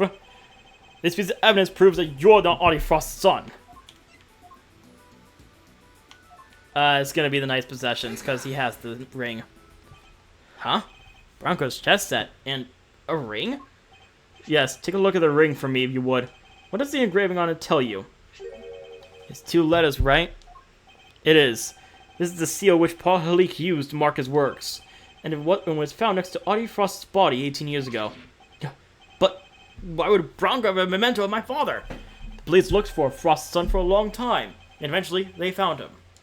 The ring was handed over to the man they were able to prove was his child, Bronco Knight. What? But that's not... That would mean I was... Precisely. That you are, in fact, the son of Carmelo Gusto. No, that can't be. My dad was... I remember, don't I?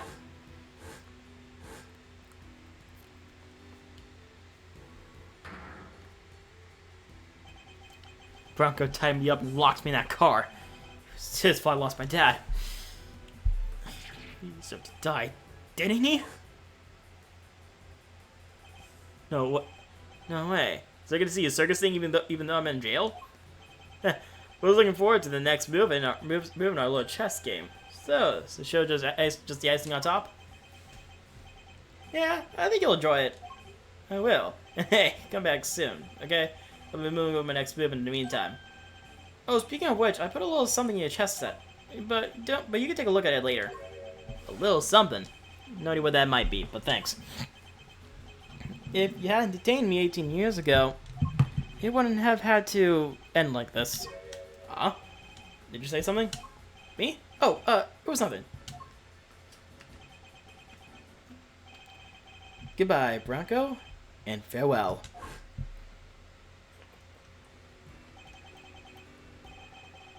I did all that. Now you tell me it was my father who killed Broncos? What was all this for? I didn't want to wind up dead too. I didn't want to be weak and vulnerable. That's why. I tried to be like Connus, why I stayed in touch with him all these years. And there we have it. The truth at last. Mr. Saint, you were Mr. Connus' correspondence chess partner. And you were the one who manipulated the events this whole time.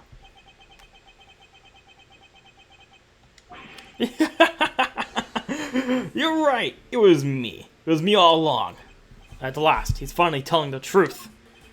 I was the one who witnessed the murder 12 years ago. But you knew that already.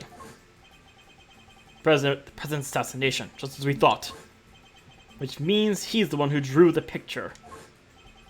And they knew it too. That's why. Lagarde kept questioning me. Day in and day out. It got so I couldn't face what I knew the next day would bring. It was a nervous wreck. You could blame me for wanting to get out of there. But I imagine it wasn't as easy for simply running away. Winter would have sent his men after you. No matter where I went, they were on me. They never stopped coming. 24 hours a day, 365 days a year. I couldn't sleep at night. Even the smallest noise had me chasing shadows. It drove me crazy. So I joined the circus. At least that way, moving from place to place was part of the job. My whole life been up against the chief prosecutor and the ward of a prison. No regular person could hope to stand up to people like that. From the time I was a child, I had nobody. But they weren't even the worst of it. The body was behind it all, controlling everything. He may have been a fake, but he was the president of an entire country. What hope did I have? There was only one person I could turn to. Connus, the man who saved my life. He wasn't like Bronco. He really did want to help me. That's quite a claim. Strange to think of our famously ruthless assassin winning the admiration of the child he saved. He showed me how to stop being a victim, to stop being hunted, and become a hunter myself. And they all became my prey. But I doubt even you imagine the body double would ever go so far as to co-opt our country's police. No, I sure didn't. And as long as Winter was around, no evidence was ever going to stand. He even nearly managed to ruin things this morning. Lagarde almost got away with it again. But I know I'm not now like the back of my hand. I can see exactly how it was going to all go down. So you saw right through their plan. How Winter would try to suppress the evidence in one of Lagarde's trial.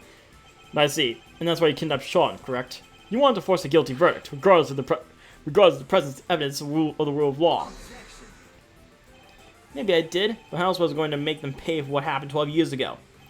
Whatever helps you sleep at night. But Winter pulled one last surprise, didn't he? He tried to kidnap Sean himself in the hope of influencing the verdict. In other words, you chose the exact same course of action as man you so firmly claim to hate.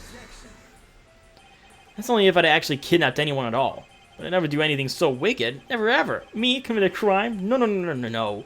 Besides, I don't hate the three of them. If anything, I'm grateful. If they hadn't done what they did, my revenge wouldn't have been nearly as fun.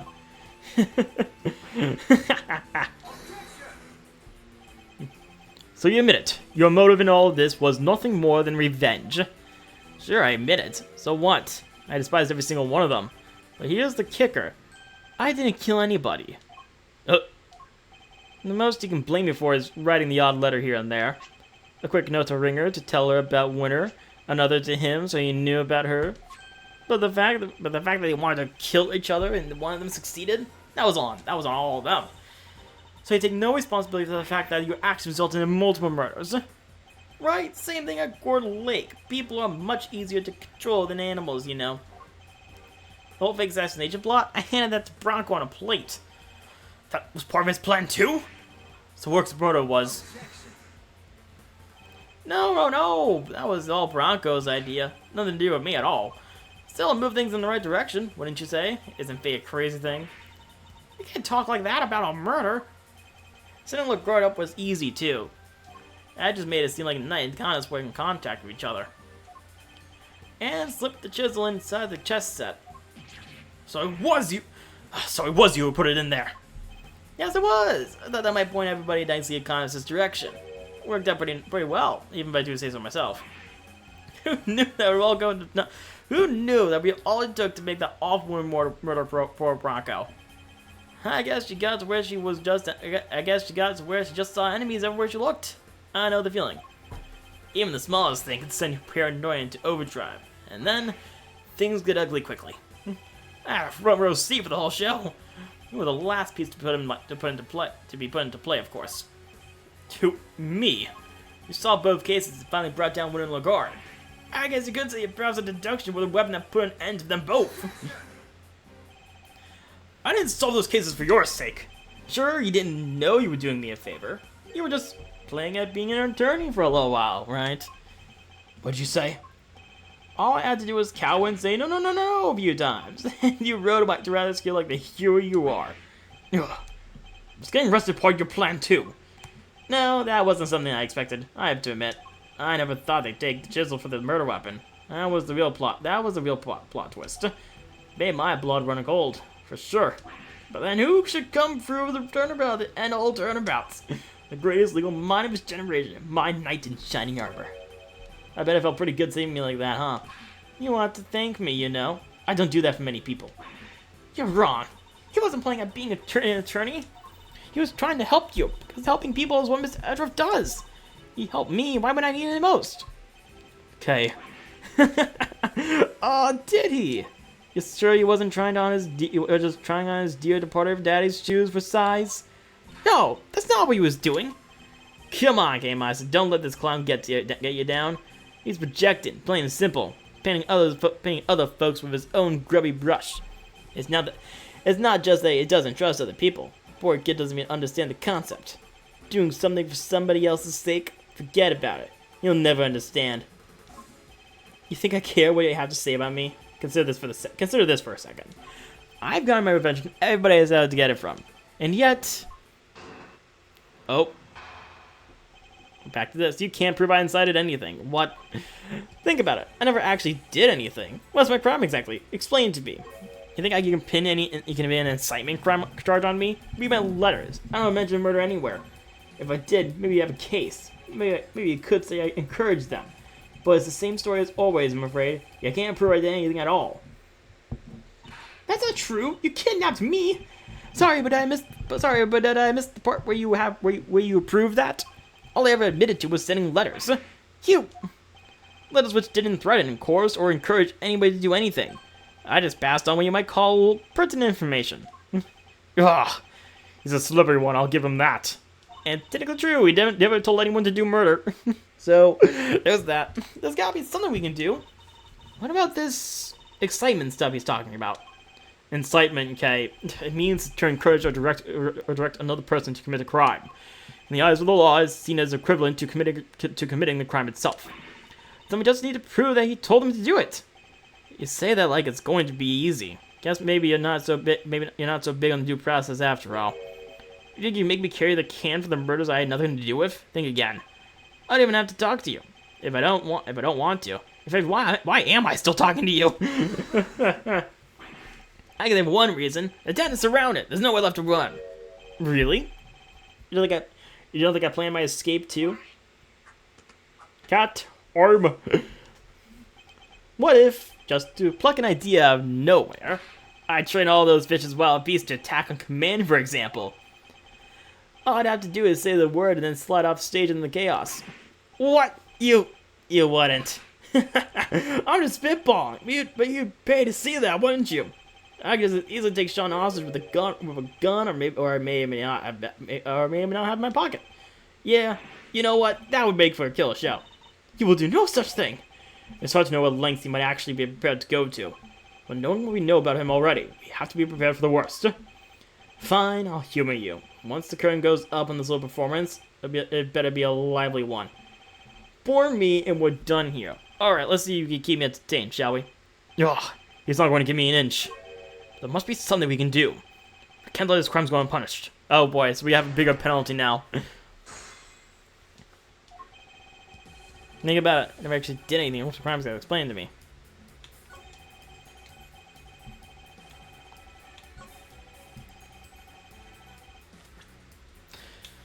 So this is the forged letter.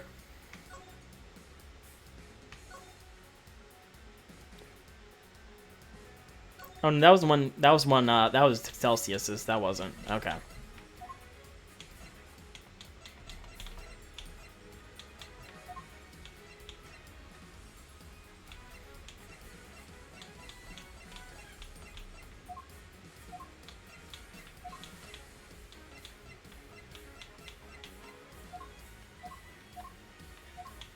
I don't know.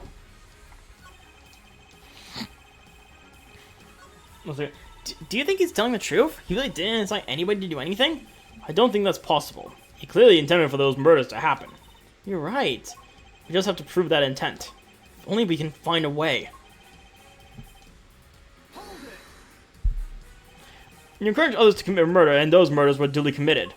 And if I can prove it, you'll be punished just as if you had done the deed yourself. Yeah, what was the word for it again? I forgot already. Incitement, K. Chairman Winter, Warden Lagarde, and Bronco Knight. All were criminals in their own right. All committed unforgivable acts. But all were induced to commit those acts by somebody behind the scenes. This man right here. You really don't hold back, do you, Miles? But it doesn't change anything. I might as well try to press everything. No, nowhere at all. What? You didn't look? I can give you a minute if you like. Tuh. He's clearly confident that I won't find anything. He must have planned those letters down to the last word. Look, I don't want to teach you how to do your job, but if you can't prove I encouraged them to commit those murders, your incitement charge goes up in smoke. Too bad, so sad, huh, Miles?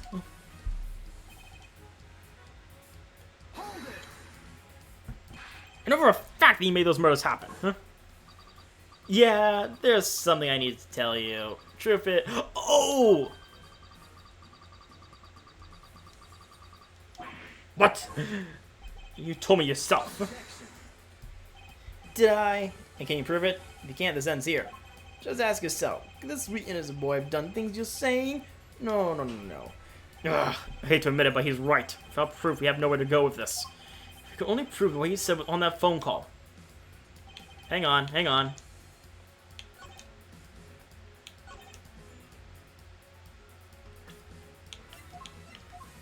Ha ha ha ha ha ha.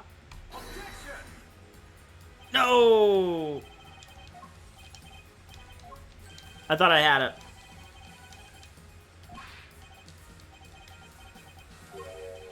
Neither do you. Don't let him dictate the pace, Mr. Edgeworth. You're right. I think I'll let my guard down for a moment there.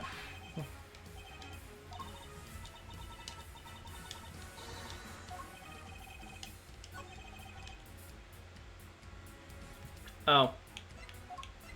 This was the statement. My bad. Wrong statement, right evidence. I'm afraid you're wrong. I approve that you meant for at least one murder to happen. Because you said so yourself. Yeah, there's something I need to tell you. Truth is, I was the one who made Big Bad Chairman Winter kill little Miss Rosa Ringer. What? I said that? Weird. I don't remember. I know you think you can worm your way out of everything, but this time you're wrong. Am I? Yes, because your conversation was being recorded by somebody intercepting the signal from the very listening device you planted. It was? You got your conversation with the clown on tape? That's what you're trying to tell us? No. Lang Z says, a schemer's schemes will swallow him in the end.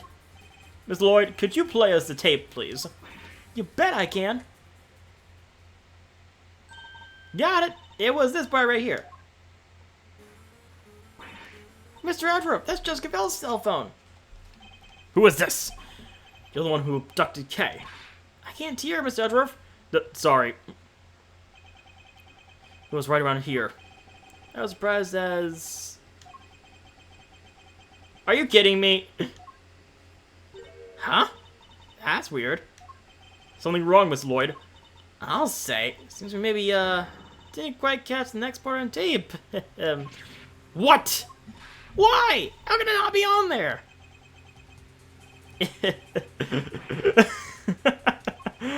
Oh, we're babies. You think I'd leave myself wide open like that? Well, think again. There's something a little special about that bug you see. It can be turned on and off remotely. What? I never knew they make those. Remote control bugs. Sure, they exist, but... So you switched it off to avoid being recorded. Bingo! How? You would have had to know you were being recorded in the first place. And I did. Of course I did. It was so obvious that somebody was eavesdropping, and that's because Miss Lloyd, was it? You knew about the prosecutor's kidnapping without any prompting. No. You heard that whole conversation. I did indeed, old pal. But I must say, I thought you would have figured it out much sooner. Aren't you supposed to be a genius prosecutor? Ugh. Now, where were we again? Oh, yeah, at the part where if you couldn't prove the incitement, it was game over. Ah, well. Ugh. Ah, shucks. So my tape ain't gonna be of no use to nobody after all. Oh, come on, I must have recorded something you can use. If only that were true. Hey, K-Master. Yeah? The old buggeroo. It was in your bin that whole time, right? That shake anything loose from the old brain tree? I don't know. Give me a sec to think. You're the only one who has been in direct contact with him before. So sad, relying on flawed evidence. Desperately trying to make it stick. No, that's quite enough of that for now. Next topic, please. Oh, he's trying to steer us away from our current line of inquiry. You've always been directly in contact with him before. Kay had a one-to-one encounter with him only recently. What if the sound from that point in time had been recorded?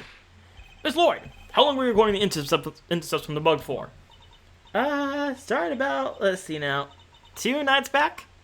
In which case, during which time frame would we be likely to find Mr. Saint's voice on that tape? 2 nights back, so based on what we know, 2 nights ago. Mr. Saint Dr. K took her up to the roof of the big building. 2 nights ago. What other was a recording from around that time?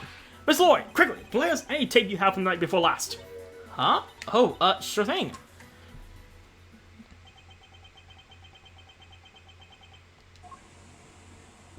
That's the sound of the balloon. Indeed it is. Around that time, I imagine Mr. Saint would have been transporting you in it, which means he can't have been too far away from you, or the bug. Is there anything else on the recording? I wonder.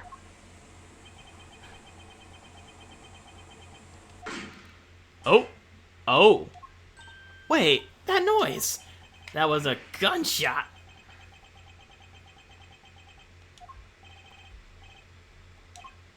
Huh. You turned the bug off then too, it seems. Unluckily for you, you were a little late in doing so. There's no escaping it now. The gunshot ties you directly to the case. Huh? What are you talking about? Nobody ever even mentioned a gun. He's wrong. Somebody involved in this case discharged a firearm. I just need to remember who it was. The present piece of evidence that proves it. Which piece of evidence shows that a gun was used in an incident related to this case? Huh? Wait, I actually don't remember the gun. I actually don't remember when a gun would have come up. Hang on.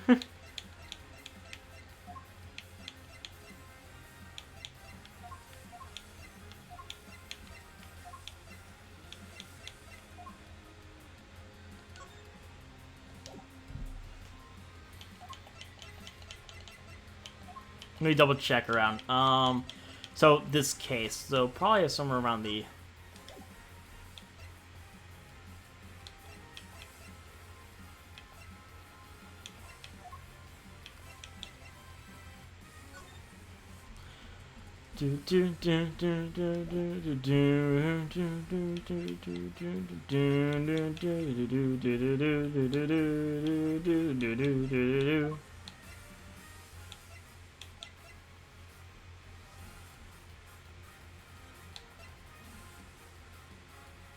So I'm trying to remember what instance was a gun used in?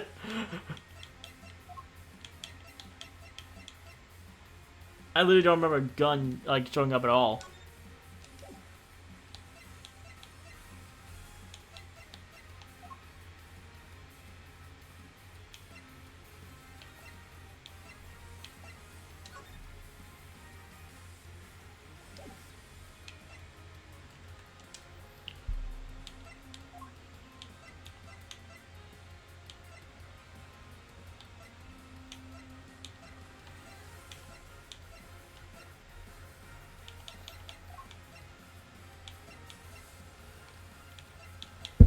No, like, seriously, I don't get it.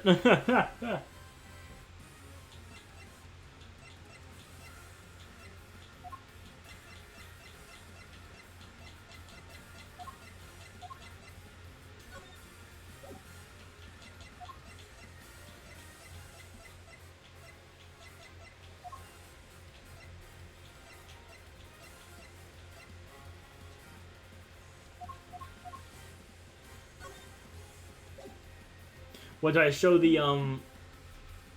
Did I show the balloon or something?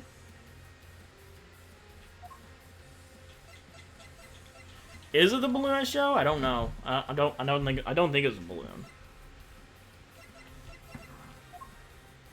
So I'm pretty sure it's gonna be anything before here.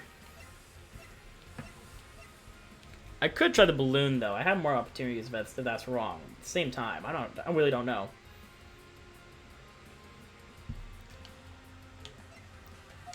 Let me check the scales. So there's the camera.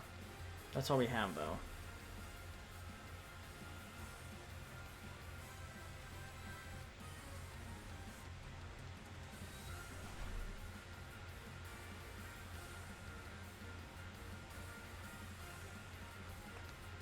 I don't know, maybe if I guess I could try... Could I try the autopsy report? Let me check that again.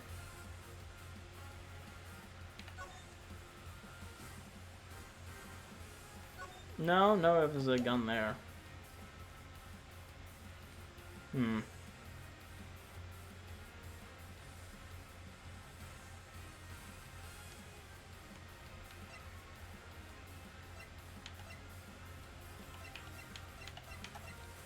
Would it be though?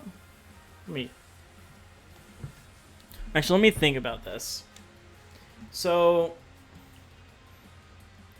right now we're seeing a gun. So there was a balloon, gun fired, and then whatever sound was that. Huh.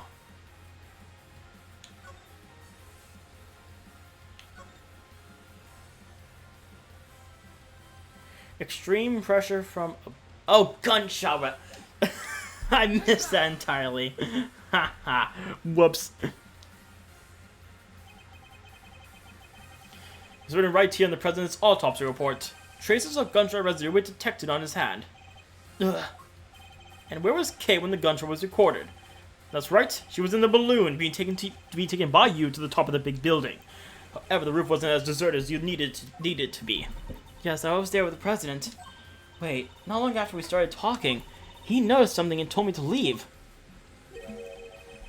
And if a gunshot rang out shortly after that. Don't tell me you didn't hear yourself, Mr. Saint. Not when it sounds crystal clear in this recording. You're just going to pretend to ignore me? What else do you expect me to do when you keep spouting your weird theories? We didn't just hear a gunshot on that tape. Dang. If you listen carefully, you can hear the bullet hit something too. Could the president have been aiming at Mr. Saint? What would the bullet have struck? Probably the balloon itself. I think the president was firing the balloon. And if he was, what we heard on that tape could have been the bullet hitting the masket. Let's take a look and see, shall we? Do-do-do-do-do. Oh, yep, there it is. The hole. With a bullet stuck in it. There's a bullet hole in the bottom of the basket. I call that pretty conclusive proof. Yeah. Well, Mr. Saint, how do you explain not just the sound on the tape, but the accompanying bullet hole? You see everything, don't you? It's pretty impressive, I have to admit. I doubt there's anything I could hide from you if you really wanted to find it. Just shut up and confess, will you? Alright. No need to get so cranky. What really happened 2 nights ago? I'll admit, I flew the balloon up to the roof, but when I arrived, Judge Cavell and the president were already there. That came as a surprise, I have to say. Well, the president noticed me, and he made the good judge leave it away.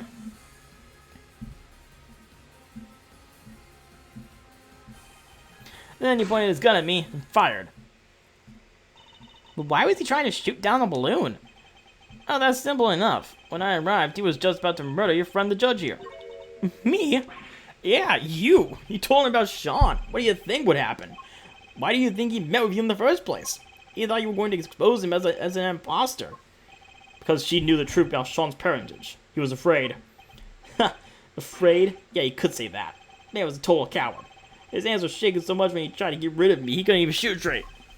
So you see, I just happened to be in the wrong place at the wrong time. I was an innocent bystander. Okay, so I guess we have to prove he was not so innocent.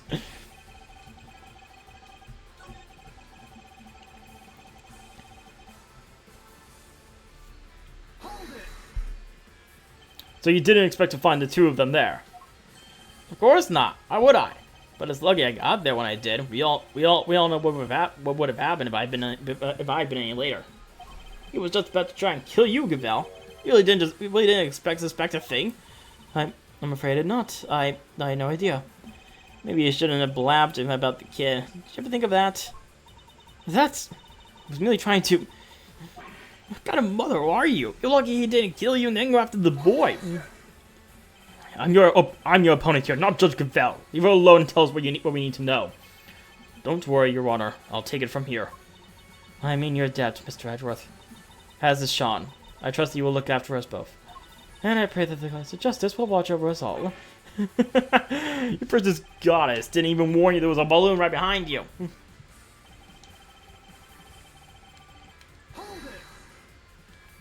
You made her leave. Why? Wasn't he planning to kill her? Sure, but I'll bet you didn't want to do it in front of witnesses. Murderers don't tend like that. She still didn't know he was real president, right? Her secret was safe for the time being. And now that he knew about Sean, he could kill both of them whenever he wanted. You two got lucky. When you died, huh? Why the frowns? I'd be smiling from ear to ear if I were you. I don't think anybody will be smiling until this matter has been cleared up once for all. So please, continue if you would. Your wish is my command. Where were we? Oh yeah, the coward of a fake president. I guess when his suddenly appearing in the sky must have shaken you up pretty badly, and he panicked.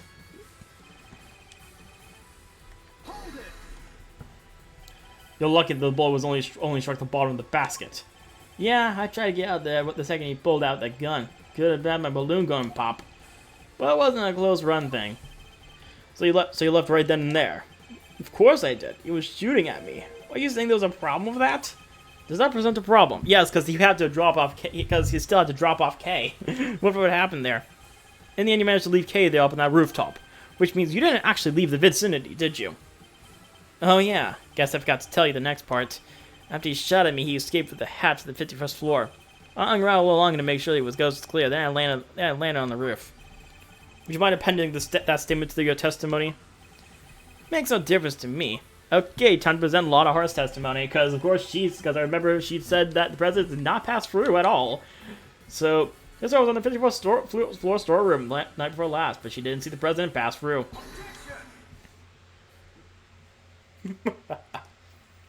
You're lying to us again. I am. The president never entered the storm the night before last. Miss Hart testified to that fact. What? You believe the word of a two-bit hack over mine? I beg your gosh dang pardon. Say that back to Chief again, I dare you. I'll wipe that smile right out your stupid clown face. I'm surprised these two are still here. I thought for sure they'd be gone by now. They're still here, though. I realized I thought Lotta would be gone by now, but no. They have a surprising amount of time in this case. So we know Hart was camped down on the 51st floor that entire evening. But if our big president didn't escape from there, then how the heck did he get off the roof? An excellent question, and one that I hope to provide an answer to next. We know that he didn't leave by the elevator, so neither that nor the hatch are possibilities, which leaves only one possible way of escaping that rooftop: the hot air balloon. How did the president leave the rooftop if it wasn't by the elevator or the hatch? Balloon! He flew. He flew? Yes! Mr. Saint's balloon! Whoa! Quit fooling around, will you? Why in the world would I give that guy a lift in my balloon? There was a security camera on the elevator, and Miss Hart was on the 51st floor the whole time. There's no other way you could have left that rooftop. You know what the circus is all about? Making the audience think you're in danger, giving them a thrill. But it's time to bring this act to an end. I'm not in danger here, even if you think I am. What do you mean? Watch and learn. Miss Hart, can I ask you something? You were keeping guard on the 51st floor the whole time, right? Never even blinking for a moment? You bet your big toe I was. I don't say as much as my testimony. Huh. So the noise, the sound of Miles' faithful assistant falling for the hatch, that didn't scare you so badly you fainted? So maybe I had mentioned this before, but I fell asleep for a few winks. Oh no, he's about to say that the president could have passed through any time while Lotta was passed out. Unconscious, you might say. What? What happened? That explains the noise that caused you to faint as well, Miss Hart. It was sound of Kay crash landing onto the storm floor. What? Well, what's up? What I did? Ain't a girl in the world, got a little unaware sometimes. Sorry, Miles, but that's what you get when you have faith in these people. Doesn't matter. Kay can't have fallen down the hatch till after the president left the roof. Are you sure about that? Allow me to offer a little counter theory. The coward fake president fired his gun at me. Then he hid in the shadows until after your friend fell down the hatch. What? So what if he did? What would that mean? Come now, surely even you can see what I'm insinuating here. It's elementary. If the president had until after Miss Hart fainted, he could have passed right through the 51st floor undetected. No. And there we have it. Your little theory about the secret storeroom falls apart. Did he have to do that? Did you have to do that to me in my own voice? Oh, that's right. Oh, and another thing. I might have let Sean's identity slip to our pal, the president, while he was hiding in the shadows. That's why he went to the set. That's why he went to the set, trying to murder him the next day, on the way of being killed himself. That's right. It was Sean who murdered the body double. Pulse away to the boy have done so. Oh, a pretty good one. You already knew he was the president's son. And how did he discover that exactly? Because I told him in one of my trademark letters. What? He's lying. Oh, you bet I am. Huh? Or am I? Maybe I did tell him, and maybe I didn't. Well, Shawnee boy, which is it? It was my fault the Torosaurus head fell off that roof. I admitted that much already. But I didn't find out about my dad until today, I swear. Huh. Well. I knew about the falling ahead thanks to the bug. But who knew it was you who made it fall? And the president died from being crushed, was it? Ah. Alright, well that's confirmed at least. You were the murderer. Congrats on getting your revenge. That ties everything up pretty neatly, wouldn't you say? Although I guess you'd say something more like, and so the pieces fall into place at the last. Well, counter my unassailable logic if you can. The murder of the so-called president. You know my MO by now, right? I'm a hands-off kind of guy. I just like to pull a few strings here and there. That was the case with Bronco, Jim Winter. So what makes you think I'd let that fake president sit in front of my balloon? Besides, I thought he was crushed to death by that model monster head. Hey, who's that old Torosaurus dog enough falling him? Fallen him? It all makes perfect sense. That's how our Prosecutor wound up dead, no doubt about it. And what was the motive behind the murder? The little truth I shared, just like I said? Get it? The truth? That thing you're so fond of? That's what caused the murder here, not me. No, that's not possible. Well, is there a detective in the house? Somebody arrest that boy. Get him noticing to strap him on the handcuffs. What's the matter? Yeah. Curse you.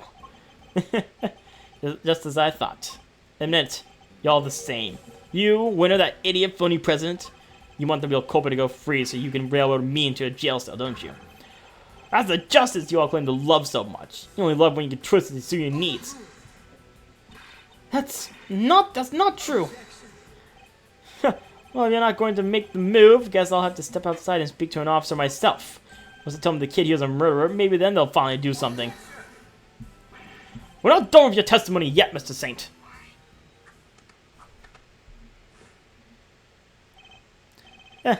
How did I know you'd make some excuse for stalling even longer?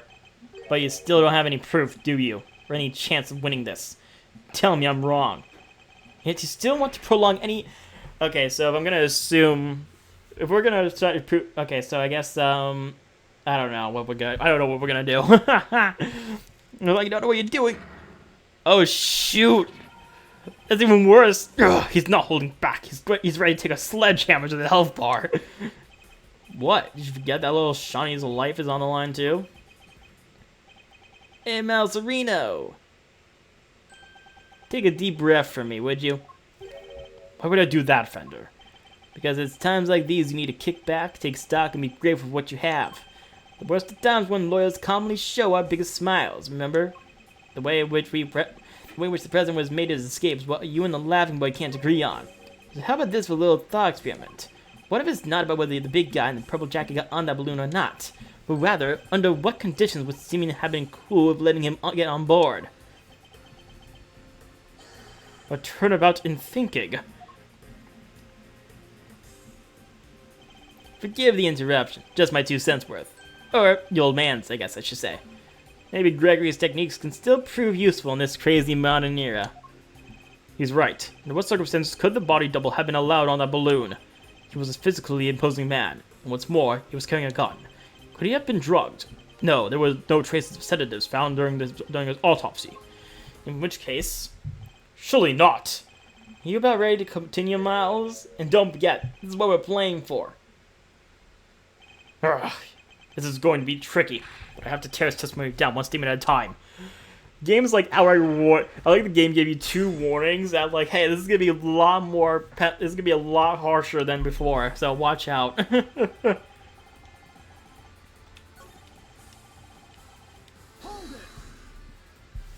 And so you insist that you had no direct involvement in any what occurred. What can I say? I don't like to get my hands dirty. I sure do love to watch the action unfold, though. All those idiots just be trying to kill one another, and they don't even know it until they don't lit the fuse. I love it. Ha! You don't change. All you did 12 years ago was watch, too. You're talking about the whole SS5 thing. Ah, stop it.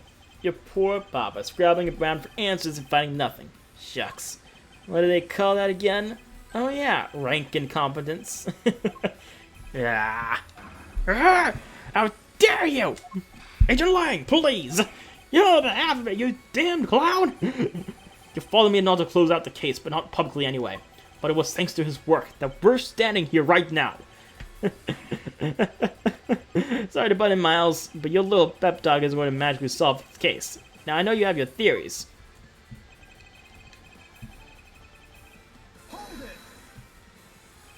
That's the only way he could have gone down from the roof of that building. Alright, let's game this one out, shall we? Suppose I took him down to the ground like you said. What's wrong with doing that? So you admit it. You did take him on your balloon. You're really obsessing over this one little detail. This isn't like you, Miles. How do you think it went down? He held me at gunpoint and said, "Show me the city at night." It's ridiculous, and you know it is. Or did you really fail to think this through? You said yourself you gave him Sean's identity. Surely that was enough to win him over. Win him over? The man who shot at me? No. Then you must have put him into sleep to carry him away like you did with me. Very well, let us suppose that to be true for a second. Did the autopsy show the presence of of sedatives? Ugh, it's no good. He's just not giving us an opening. Anyway, never mind all that. There are way more interesting things I'd rather talk about. Besides, I was crushed to death by that model monster head. Actually, I have some doubts about that. I mean, the president really was killed by the Taurus head. Don't tell me you're throwing your own pet theory in the trash, Mr. Genius Prosecutor. Aren't you the one who went all to that trouble to prove the man squished by a head hypothesis was true? That maybe have been my theory at one point. But that was when we thought the head was the only thing that could have crushed him. Why the past tense? That's just still your theory, no? It's not like you have anything else right now. The president's body double was crushed under the falling Taurus head. Fact. No. There must be something. Some other piece of evidence that could link this man to the president's death by crushing. Do you think it's time you gave up, Miles? Don't like watching you struggle like this. I'll know who did it. The model is practically screaming his name. I'll present this one thing one more time. Sure, Sean was the one who crushed the head to fall. Who caused the head to fall. That much we know. He even admitted it himself. Fantastic. So we're all in agreement? Well done, everybody. Case closed. Sean Van killed the fake president, and that's that. Somebody get those cops in here. No, not so fast. This case is far from closed. Still scrabbling, huh? Well, alright then, enlighten us, and quick about it. If you can't, I want to see the kid in handcuffs. Or you're only a stickler about the law when things are going away. Mr. Edgeworth, what do we do? What do we do? Think, Miles, think. Mr. St. killed the president's body double.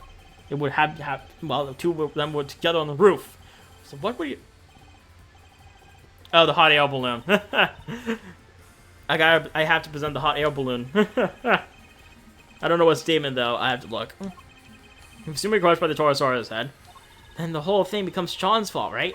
But whatever that wasn't, the president was crushed by. Is there something else that could have exerted a similar kind of force? Right now, he said the hot air balloon was like a few hundred pounds, wasn't it? So that's probably gonna be it. No. No, because like it wasn't that.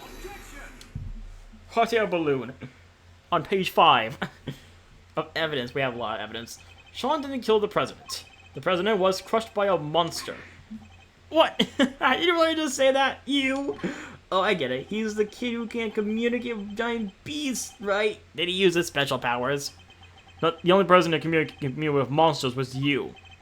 Sorry, but it must have been mixed up with somebody else. No monster pals here, I'm afraid. Huh, why the false modesty? You are very close with at least one such creature. In fact, you can make this particular monster do exactly as you command. It was you who killed the president, Mr. Saint, and I can prove it. What? Talking about the lion balloon? Yes, a quivering mockery of a monster filled with hot air, but a monster nonetheless. Not entirely unlike Mr. Saint himself. Sorry, you lost me. What are you trying to say exactly?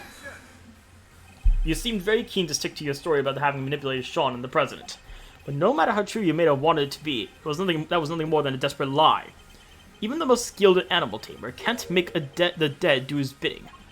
And the president was dead long before you left that roof. Having been killed by your balloon! I get it. That thing may look lighter than air, but it weighs a few hundred pounds, right?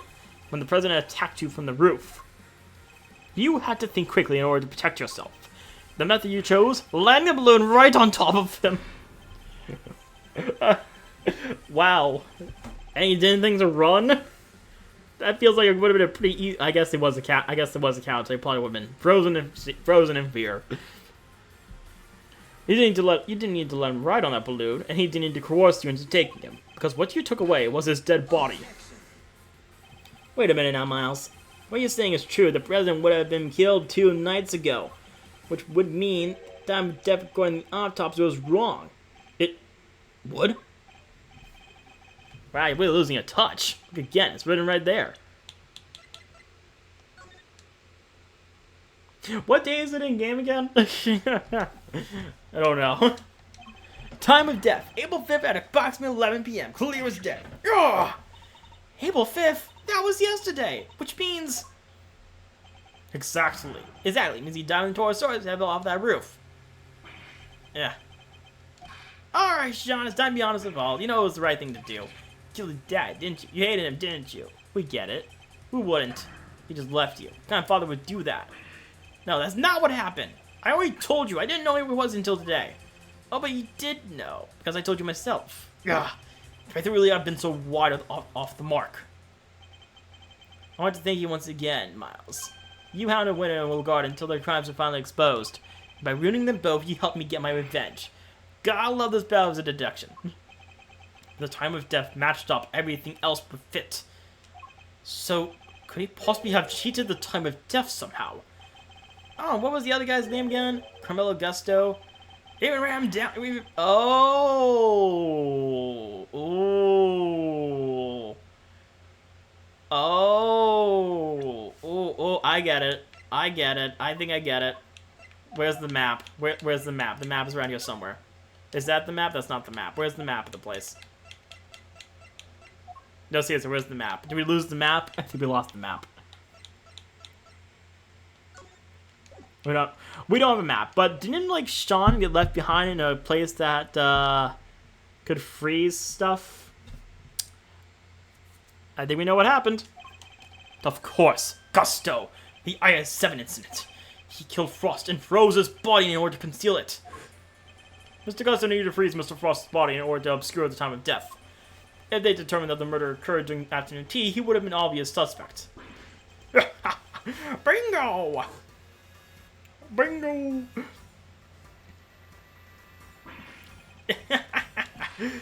Oh wow, that really is similar. I didn't even realize that. I only wish I could have been there to see his downfall too. How can you say that? He was your father.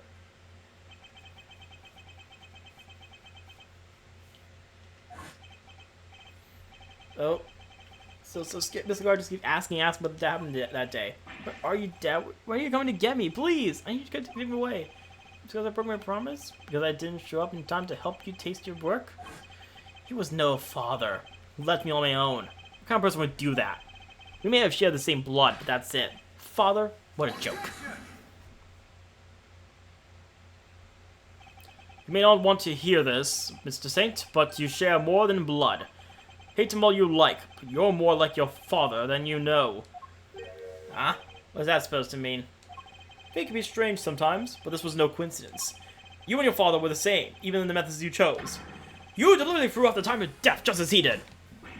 That's right. We had a rescue from a warehouse refrigeration unit down by the harbor. Refrigeration unit at a depot? I threw out the time of death. And how did I do that exactly? By hiding the president's body in a very specific place. Hid the body right here, Sunshine Depot. You needed to keep the body cool somewhere, and you also needed somewhere to keep Sean. Who knew that the two were connected? Talking about the kidnapping again? Why are we bringing that up now? Because much as you may have wished that we had forgotten, we know that you kept Sean in a refrigeration unit. The same refrigeration unit in which you kept the president's body. Just as your father froze the body he was trying to conceal 18 years ago. What? You're saying I'm the same as him? The same as the Hannibal who abandoned me? A sad irony, but an undeniable truth nonetheless. Shut up! I'm nothing like him. I can never be like him. He's nothing to do with me. And we're nothing alike. Sorry, kiddo, but I think it's pretty clear that you and Augusta have more than a little in common. You even told us you didn't like sweet stuff way back when we first met, right? Heh, if that's not a product of your daddy issues, I don't know what is. Yeah, you don't understand. You may have tried to disown your father, but he lives on everything you do. You think the same way. And you're every bit as prepared as he was to sacrifice others in order to protect yourself. Your crimes were even exposed in the same manner. You couldn't be more similar.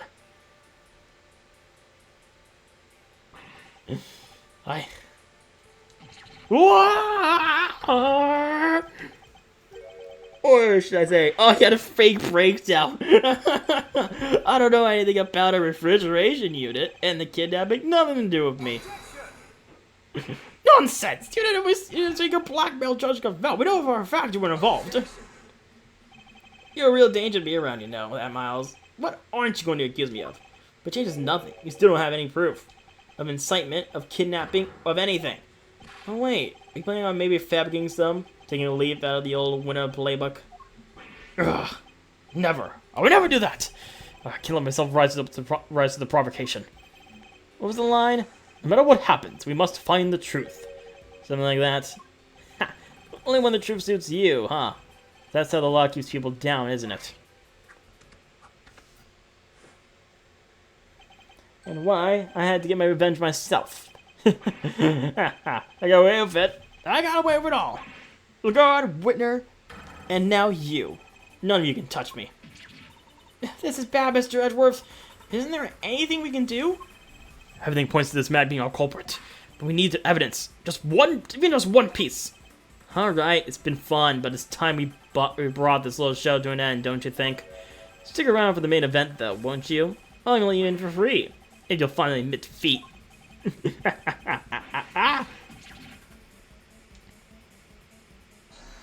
Oh, we're called to hold it. What? Who was that? Gumshoe!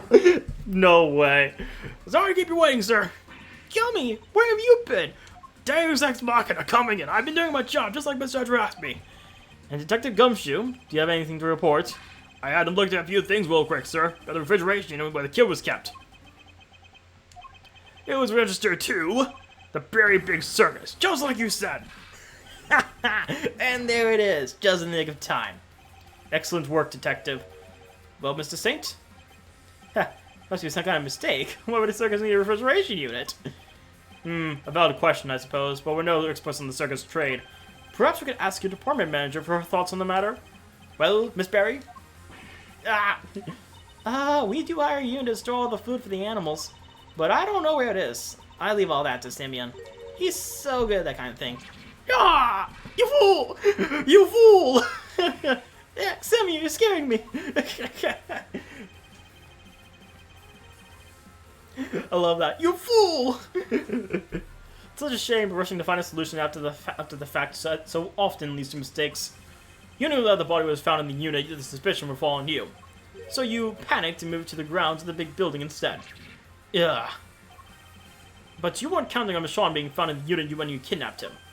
If only you'd known you were up against a great thief, an even greater detective.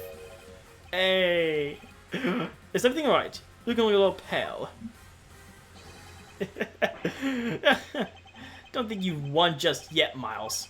You're missing proof for the most important part of your little theory. I am?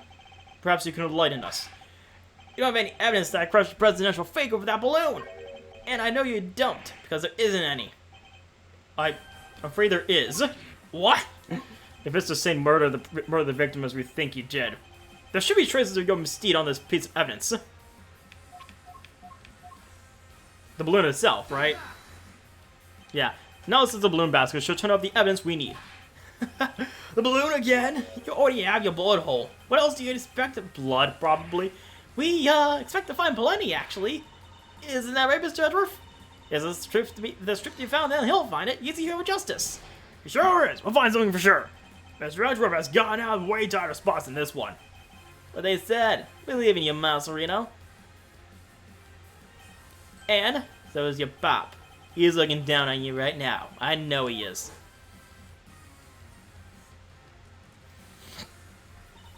Just take home to see this through to the end, Miles Edgeworth. A perfect victory is only moments away. The president's body double was killed by the balloon. Traces of a certain substance will prove that. And so you, Simeon Saint, will pay for your crimes at last. I'm looking forward to this. Time to wrap up the mysteries of past and present once and for all. Please, Mr. Edgeworth, deal the final blow to this unforgivable wicked man. Last piece of evidence will prove your guilt beyond a doubt. What should we expect to find on the balloon if it was used to crush the president?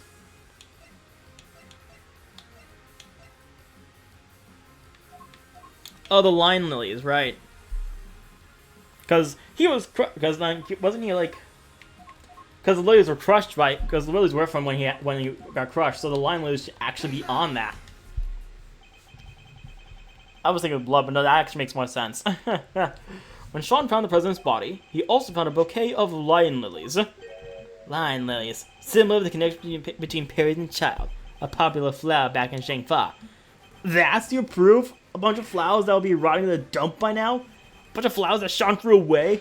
So much for a beautiful symbol of parental connection. Yeah, that's got nothing to do with any of this. Ignore him, Sean. You threw those flowers away, that much is true.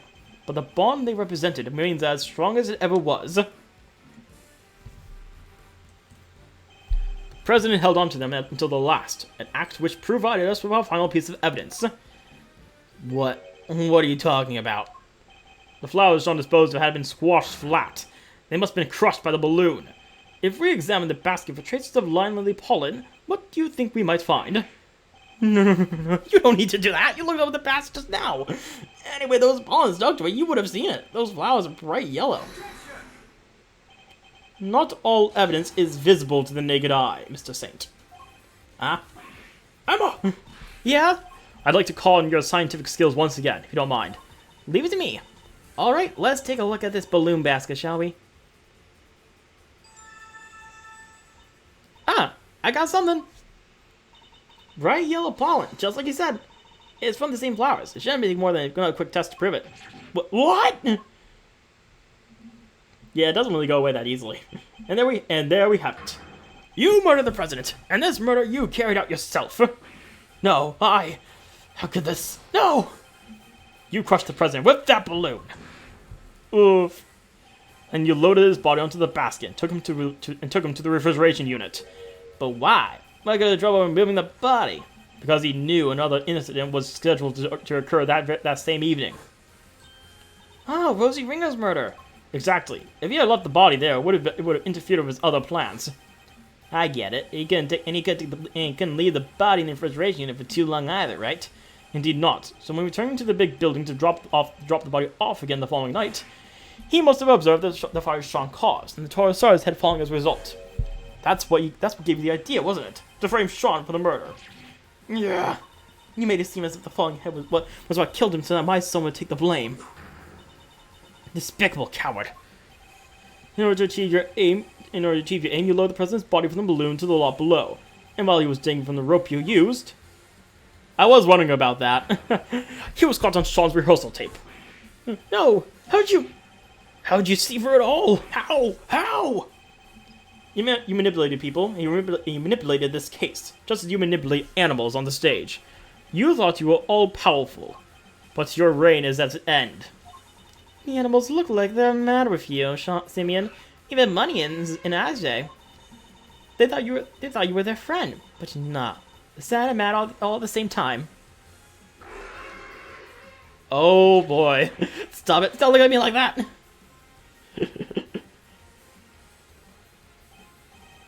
Perhaps they will, when you finally stop clowning around. You're not cut out for comedy. You are everything a circus should be ashamed. You are everything that's wrong with a circus. With a whimper. Don't get away from me. Get away from me. Leave me alone. I don't know what you're talking about. I've done nothing wrong. Nothing. I'm not the bad one. They are. What? They did what they did. I wouldn't have had to. I couldn't trust the police. I couldn't trust anybody. I was all alone with nobody to help me.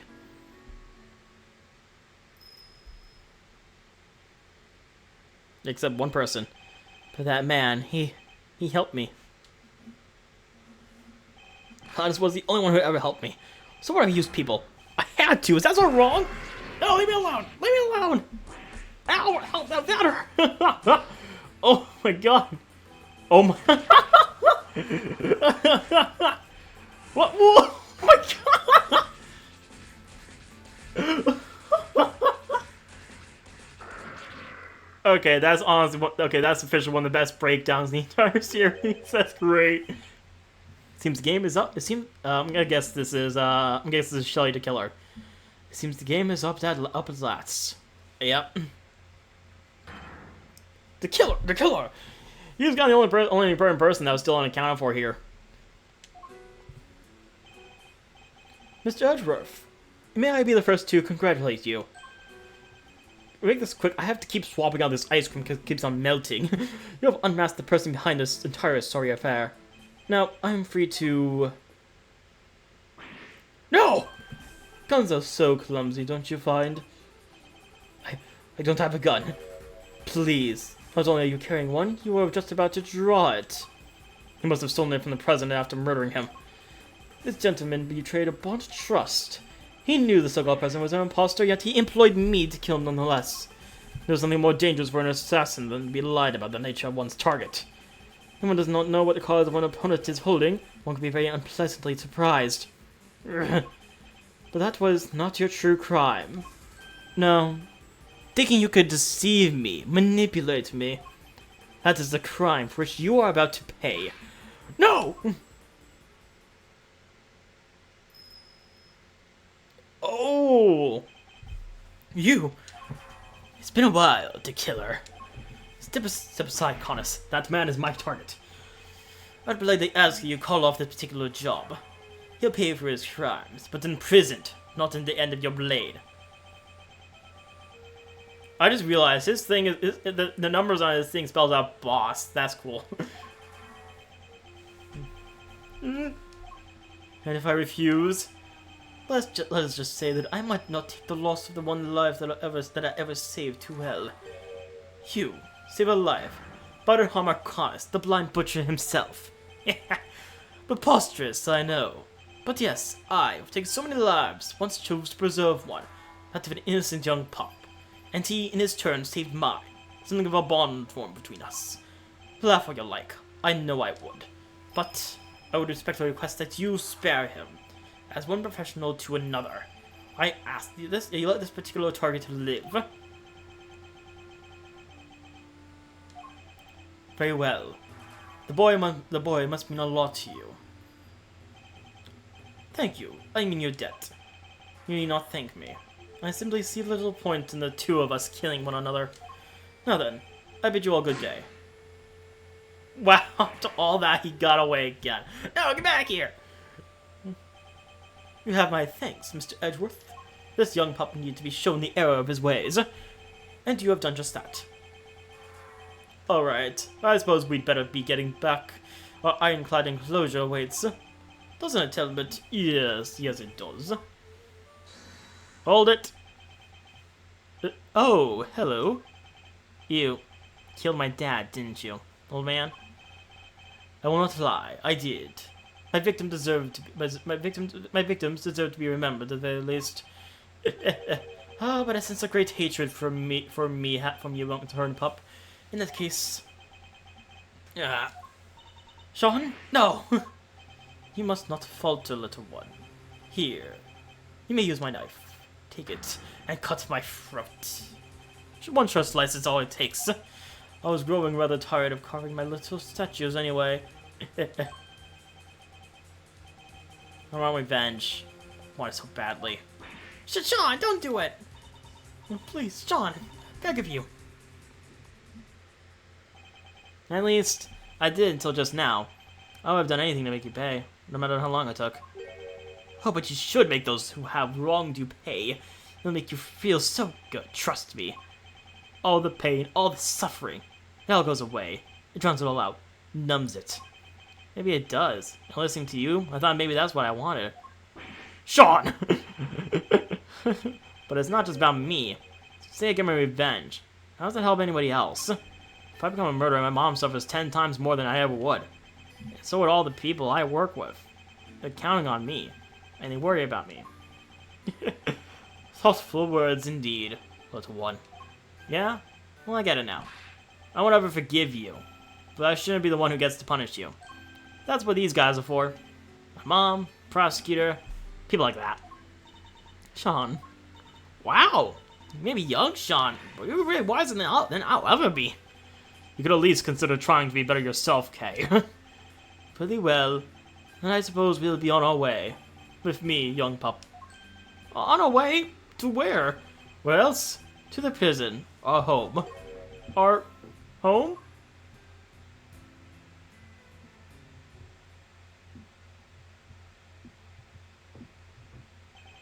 And with that, the case came... Are we actually trusting Connors to go back to his cell entirely? Okay.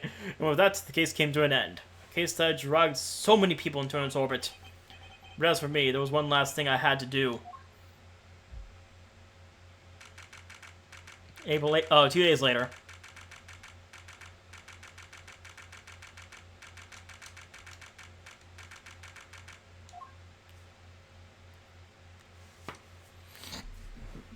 Sorry to keep you waiting, Mr. Edgeworth. What's the big idea, big guy? Want to tell us what we're doing here? Mr. Edgeworth? Your request has been processed and approved. Huh? You what now? I asked for my prosecutor's badge to be reinstated. Your badge? What is the meaning of this? I'm returning it. From this day forth, I'm a prosecutor no longer. I still can't believe you did that for me.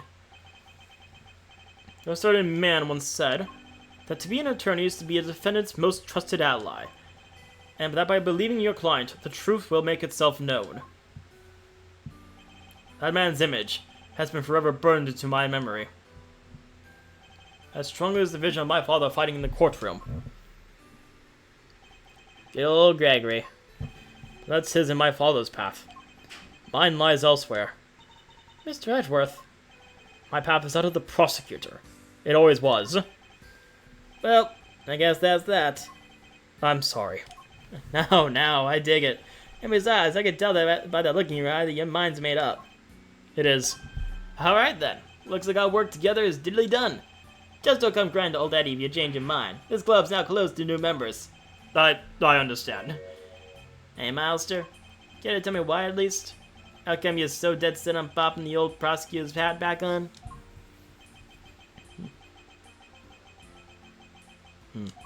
You once asked me something, Fender. Are you going to keep fighting crime as a prosecutor, or help people as an attorney? Something tells me you got a big decision ahead of you, but only you can answer. I've been thinking about that question ever since, about how I mean to live my life. And now that this case is over, I think I finally know the answer. I'm going to help people as a prosecutor. But can't you also do that as an attorney? Look at it this way. Simeon Singh was also a victim of sorts. He lost his only parent all those years ago, and with him, his ability to believe in an unjust world. I know how that feels. To lose somebody so important to you. To lose faith in everything. To doubt everything and be utterly alone. To fight and fight and fight. All that I can hope to do is get every defendant declared guilty, so I make that my policy. But I was lucky. Somebody was kind enough to save me from myself. We don't actually show his face. Mr. Saint had nobody. He had no faith in the law. He felt that seeking revenge himself was the only option. But I don't even you imagine that the body double would ever go so far as to co-opt our country's police. No, I sure didn't. And as long as Winter was around, no evidence was ever going to stand. You nearly managed to ruin things this morning. The guard almost got away with it again. I want to help people like him. How do you plan to do that? If he had been able to rely upon the law, none of this would have happened. Chairman Winter made a mockery of justice, and in doing so, drove Mr. Saint away from seeking it. The law is only as good as its protectioners. It could be a shield that keeps people safe from harm, or a sword wielded to wound them. Just one among many of the law's great contradictions. You can't say that again. You can say that again. Yep, here's what we folks in the trade like to call a legal contradiction. The law is far from perfect. One cannot solve such contradictions in the law without engaging with it. I don't think an attorney could have saved Mr. Saint. But a prosecutor, a custodian of the law, I think perhaps they could have. I plan to take up my badge again, and confront those contradictions at every turn.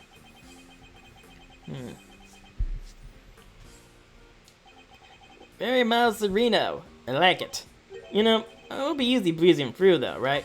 But in the law itself, that's lowering on hard mode. I understand that, but somebody has to do it. Oh, I don't doubt that. And if it has to be anybody, it should be you. Laws are like people, I guess. They both gotta grow and change, adapt or perish, am I right? You're going to smash this, I just know it. After all, you're Gregory's boy through and through. And if there's one thing that man did not know how to do, it's give up. Eyes on the prize and straight on till sunset. That was his motto. You know what? I saw that same determination on your face the second you mentioned you taking up prosecuting again. You know what's really grown and changed? Hate to be a great big cheese ball, but you. I only wish your dad was here to see it. He'd be as proud as all get out. Fender, thank you. Well, Mr. Edgeworth, if you're ready to begin, we can get the ceremony underway. Please. By the power vested in me by the Committee for Prosecutorial Excellence, I, Very Gambit, do hereby, in the sight of the Almighty Goddess, reinstate Miles Edgeworth as a servant of the law. Yay! We got the badge back. It's right there. We have a badge. Yay! All right, you're a prosecutor again. Best news I've heard all week, sir. Well, Mr. Prosecutor, I got a skip. Your pop's going to want to know that his kid just signed up for the opposition a second time. Thank you again, Fender, for everything. Don't thank me yet. The next time you see me, could be across the courtroom. And this face is a whole lot less roguishly charming when it's not on your side of the aisle. I would relish the opportunity to face an attorney trained by my father. I hope that day comes very soon. Alrighty, Fender out. Welcome back into the fold, Prosecutor Edgeworth. Thank you, Judge Gambit. I owe you more than I can say. You do? You strove to right the wrongs of the committee from the inside. That must have been a lonely battle indeed. Not at all. I was never truly alone. That's right, you have the goddess of justice on your side. Thank you for teaching me that it's possible to fight in such a way. The contradictions within the committee are like those within the legal system itself. If we aren't able to overcome them, the real truth will forever evade us. I have you to thank for teaching me that, and for setting me on this path. I hereby swear to confront the contradictions that afflict the law and to overcome them. And I thank you for your commitment to that cause, as does the Almighty Goddess. I truly believe that such efforts are necessary in order for the law to grow and improve. I will look forward to seeing you in the courtroom again soon. As will I. You did not see the best of me when last I oversaw a trial. The next time will be different. I will show you what it means to serve justice with true impartiality. Rosgavel, I don't mean to call your motivation into question. Yes, Mr. Edgeworth? But, to my mind, the ideal judge is not wholly impartial. The ideal judge is human. Even in the courtroom, they laugh, they cry, and they rage. They smile. And then, when all is said is done, they pass down a judgment based on that very humanity. I'm not sure exactly how to put this, but perfection isn't always the loftiest of ideals, and it's certainly not the only thing to strive for. Forgive me, this is my opinion, nothing more. You are right, of course. There are other ways. I thank you for sharing your insights. Mr. Edgeworth, there is another reason I was never truly alone during my long struggle against Chairman Winter. Someone else was with me. Someone other than the goddess. Of course, Sean! This clipping gave me more courage than words can express. Simply having it near me gave me hope. No matter how hard things get, no matter how formidable one's opponent, when we feel that we are not alone, we can keep going no matter how hard the road ahead. Mistakes have been made, but we fixed them. For Sean's sake more than anyone's. Like the mistakes made in the incident in which his father died. So, you see, there is something more important, even to me, than the words of the goddess. Though it may anger her to hear me say such things. So that was your secret weapon all along. The strength of your bond with your son. Perhaps you are right. Perhaps I should not strive for an unachievable perfection. But I must grow. As a servant of the law and as a mother. And that I believe above all else. I see. It seems we both have plenty still to learn. Indeed. We are neither of us perfect yet. Let us continue all along our chosen paths, and continue to grow as we tread them, until we meet again. I will look forward to that day. May the gods watch over you as you embark upon the next step of your journey. And then he becomes the chief prosecutor.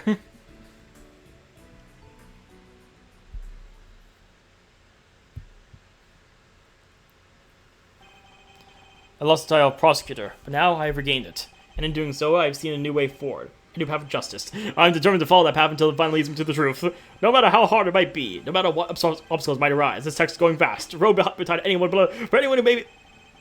Lift my voice and shout. That was K, wasn't it? That was K. Or, I don't know. I don't know who it was. But hey, we did it! The collection's done! So, Chief... What kind of scoop we're looking to land ourselves next, huh? Did I teach you nothing, knucklehead? We're journalists, dang it! These are our stock and trade, and our bread and butter. You don't just hand that stuff over, not even your danged apprentice. Sorry, Chief. Guess I still got a whole bunch to learn, huh? Well, alright then. Better go track down some leads on my own self. That's the spirit. Here you go, champ. Before you mosey on down the way, mind sharing what kind of leads their leads might be? Huh? But Chief, you... Come on now, I'm pretty much your editor, ain't I? Getting all out on the boss. Oh, come on, Chief, that's cold. I had a lot of fun. That final breakdown was amazing.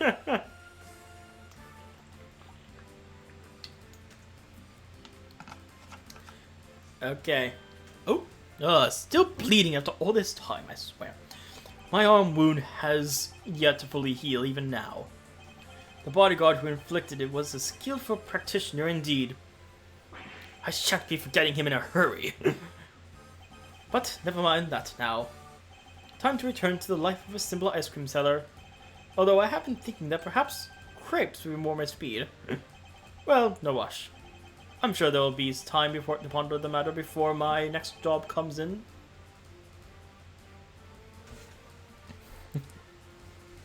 Oh man, I don't think we've ever caught him. Drags away. Sure, you might knock me out my butt, wise guy, but I ain't out for the count, yeah? I'll be giving my guard. I'm looking for an opening. We'll get out of this dump yet. Ain't that right, Teddy? The second bell rings for the next round of escape shenanigans. Come out swinging. Till then, it's training, training, training, and more training.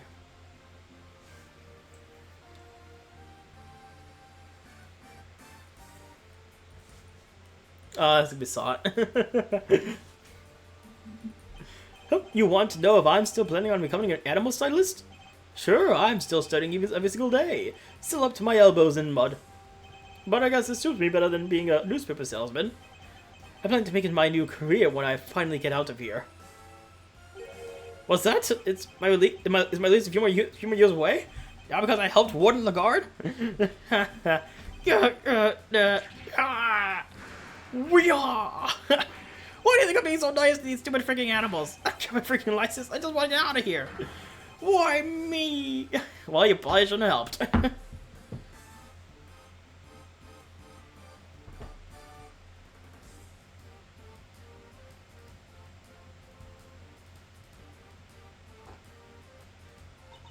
I was so shocked when I learned what Simeon had been up to this whole time. I trusted him. I was his boss. Still, can't survive being sad forever, I guess. The show must go on. We can't let the magic department and the ventriloquy department get the better of us. We'll light up the stage and blow away the competition with all those awful memories with it. Never a dull moment.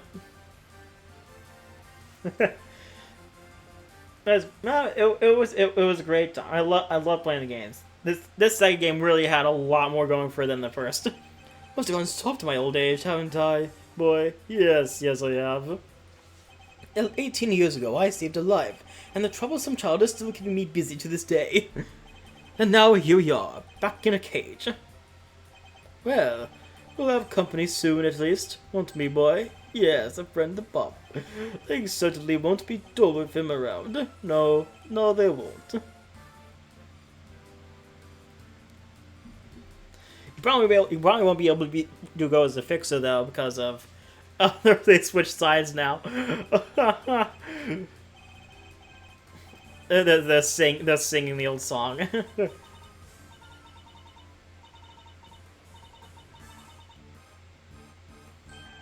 I'll always be waiting for you, Judy. And I'll come visit you every day, just like you and Eddie did when I was in here. We have so much to thank Miss Edgeworth for. Most of all, the fact that I get to eat your delicious desserts again, Miss Sampson. And not just you. They gave me the permission to keep providing sweet treats to everyone here. I guess spreading the gospel of candy making for all these years is finally paying off. Aw, that's nice.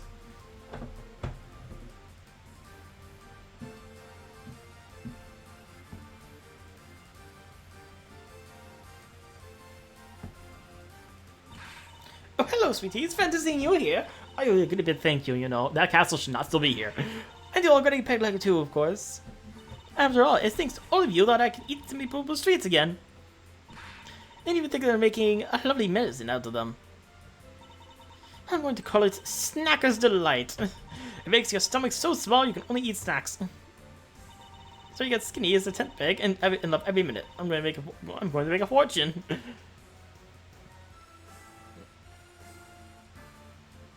Wow.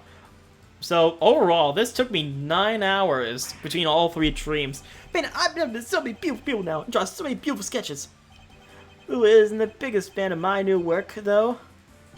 She took one look at my sketchbook and hit me over the head with it. Bam! Just like that. And, then she left. Guess that's one less beautiful person in my life now. So I've got a big decision ahead of me. Do I follow my art or follow my heart? By heart, I mean new girlfriend. You got that right? You got that right? Well, you know what? Well, okay. Oh, Bad, what are you doing here? Bastard, Badinator. Seriously, though. Thanks for the assist today, good buddy. You want me to talk about IS-7? I'll talk all day. Sounds like that Edgeworth kid is doing good work. Yeah, Miles, we know just a different path from his old man in the end. That means we can't work together, but that won't stop me from looking on him from time to time. Yeah, you've come pretty far yourself. Holy macaroni! A compliment from Big Bad, Detective Bad. Am I dreaming? Well, flattery will get you everywhere, old pal. You ever need a little fender magic? Just say the word. So I guess, I guess like they probably got Bad out temporarily to like testify about the whole thing. Looks like they'll be letting me off a little easier than I thought for what I did. And I guess because I told them I was kind of forced to do it. Ouch! Ain't no such thing as easy when it comes to crime, dang fool child. Sorry, Grandma. I still feel awful about it, of course. But I'm just so glad I get to stay out of here with you. What's that? You think we should be getting back to work? I guess you're right. I can't keep the dead waiting. What? Huh? Okay. All right. Oh, this one's gonna be ammo. Science saves the day again, huh? Good thing I happen to be around, right? Even if I do have to jump right back on the plane again and go back to Europe. All this flying around is gonna get tiring. Still, it's all becoming a first-class forensic investigator. Guess I better get going. Oh, but you ever need me to say the word, okay? I'll come running. You know I will. And then she probably didn't return at all until Apollo Justice.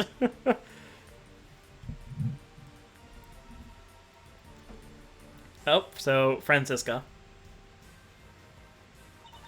The great of one's father, the great of the pressure to be great. But Eustace Winner, was it? He has chosen his own path now, and he'll be tested. Just as I was. Miles Edgeworth chose to live as a prosecutor over how his own father lived. That, too, is a valid answer to the question we've all had to wrestle with.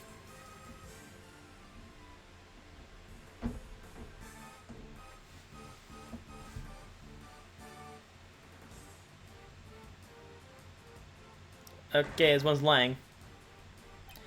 My father hid his secret, bore a burden I can only have imagined. I thought of only my family name. He thought of so much more. He thought of our entire nation. I mean, to carry on that legacy, to fulfill his last great wish. Even if our president was an imposter, even if the real president is long dead. Even if it takes all my effort and all my men's efforts, Shang Fa will rise again. Can't wait for you to see it.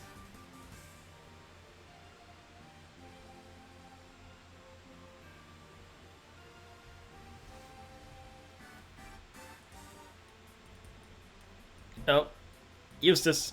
I gave up on the winner thing. Told everybody to stop calling me that. Because I didn't win. My dad did it all for me. I'm going to start again from scratch. I won't let what he did ruin everything. And pretty soon I'll be better than him. Better than Edgeworth, so watch out. Now, first order of business. Get a new nickname.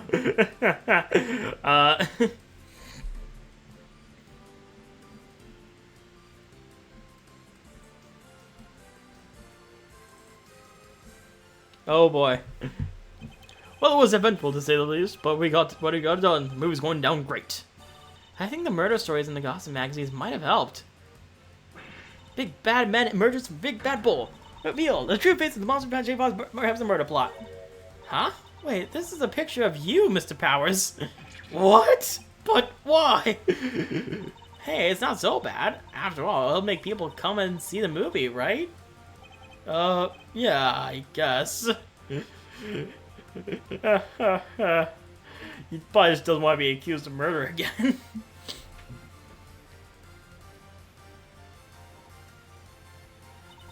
I very much enjoyed the movie, Sean. It's nothing.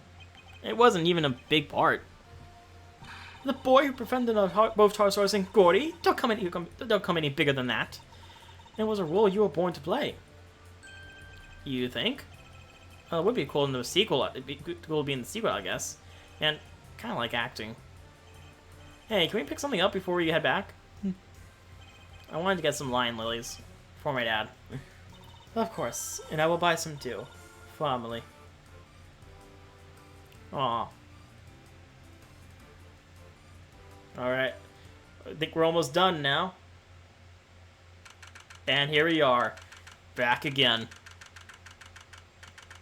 Hopefully this implies that for those past couple days, he'd never even cleaned out his office. Ew, it's been a busy few days, huh, sir? Unbelievably so. How did so many important cases all come along at once? It's never a dull moment when I'm around. Guess I'm just lucky that way. Wait, so all that stuff happened because of you? No, Gummy! How can you say that? And yet, I don't think the good detective is entirely wrong. Okay, what now? Will you be returning to your thieving practice? Yeah, good question. What? You're not sure? How can I put this? I guess I feel like I've been trying to follow in my father's footsteps this whole time, you know? Trying to become a great thief just like he was. The Yodakarasu. Or a Yodakarasu at least. But watching how this all panned out for you, Mr. Edgeworth, it's got me thinking that maybe I need to get out from under his shadow and live my own life too. Just like how you decided not to do the whole attorney thing. It's time to make our own fate. She's right. After all, nothing thrives in the shade. I'm going to be my own hero. That sounds like an admirable plan indeed. I won't be giving up the name though. I can't not be the Yagarasu, right? If I have a name you pick, you'll always be gay. You're us gay. You'll always be a hero. Aw, thanks, Gummy. You'll always be my Gummy too. You bet I will. And I'll be doing my detective thing, just as always. So I'll be counting on you, sir. Yes, and I'll be counting on you too, detective. Just as I've been counting on you these last few days. You've helped us out too many times to mention. I think your next salary review may come as a pleasant surprise. Huh? Wait, you mean... What's the matter? I'm saying I'll see to it that you get paid a little more, detective. You will? This is unbelievable, sir. I finally get more than $50. No way, go Gummy. It's like a dream come true. Can finally leave the instant noodle life behind. But don't think I'll be letting you rest on your laurels. Your work will be getting any easier. I hope you understand that. Yes, sir. Understood, sir. I'll give you everything I got. Just you wait and see. What a perfect ending for Gumshoe. He gets a raise. Friend and Judge Cabell sent me on a new path in life. A path on which I will face down every contradiction that the law has to present.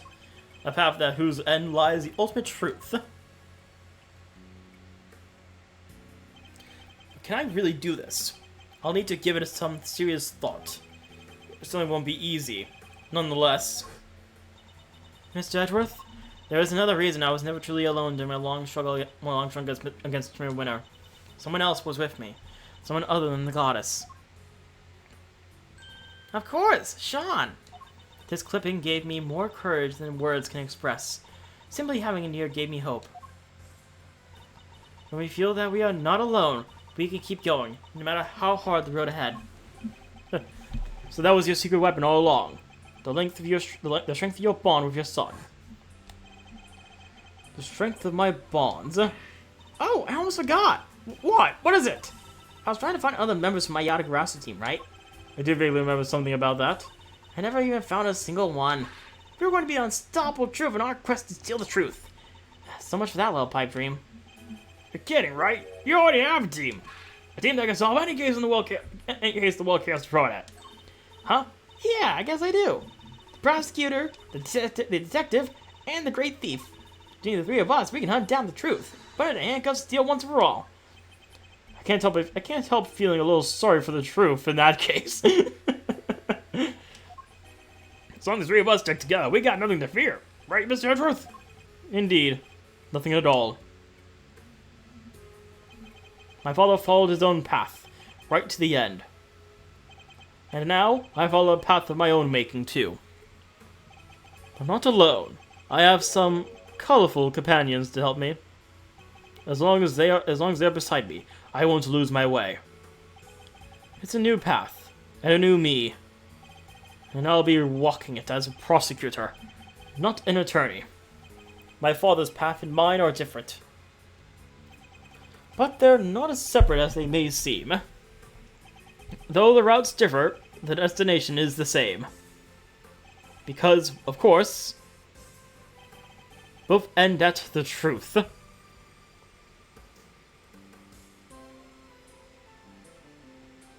Alright. That's cool. I think that's it. That's it! Tournament for the Ages complete! We have finished the Eastern Investigation series. And I'm gonna check out everything in the gallery. Let's go. Oh, there we go. Check out the other ones. So, I have all the achievements in the game.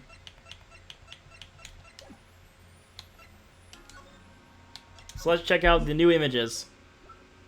There's so many. Dinosaur. Hi.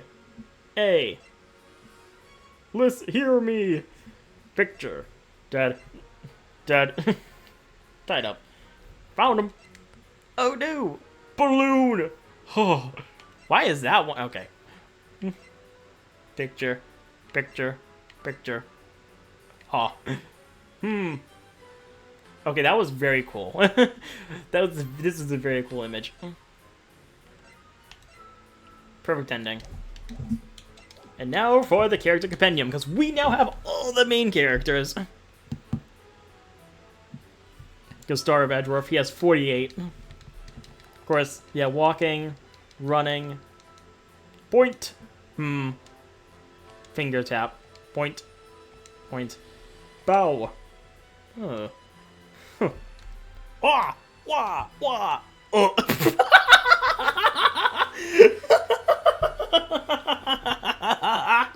Oh my god.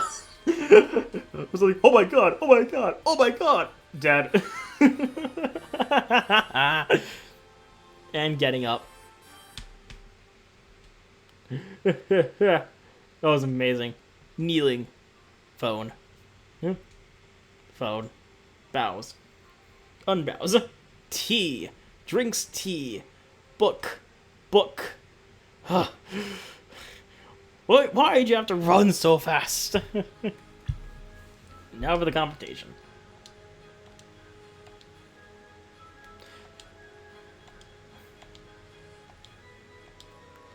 He doesn't have the sprites where it was tied up like before, so... It's very... because you can tell how much the art style differs between here and the tribute sprites. The colors, too. Gumshoe has 38. Of course, he was never a partner for this one, it seems. His own point. What? Ah! Angry. Angry. Yeah. Aw. Salute. Like, oh my god! Stands up. Laughs. Fist. Yeah. I don't know what that one does. Okay. Metal detector, metal detector, metal detector, metal detector. Gas mask. Walking with the gas mask. Salute with gas mask. Phone. He has 8 compensation sprites.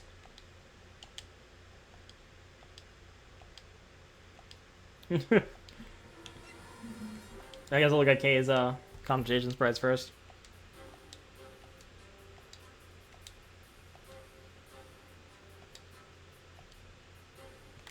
And now her own sprites. Walking and running. That's cool. Hey, landing. Jumping. Whoa. No. Aw. I have an idea. Yeah. Yeah. Little thief. Or I guess Mr. Thief. Wow, that's his own thing? Really?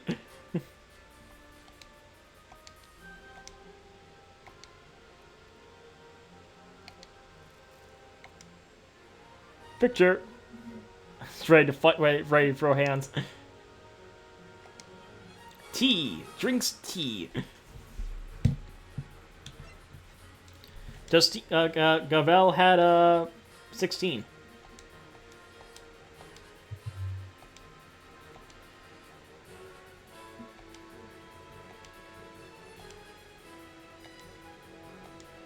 Oh no! And just, wow, 16 confrontations price too. She had a lot.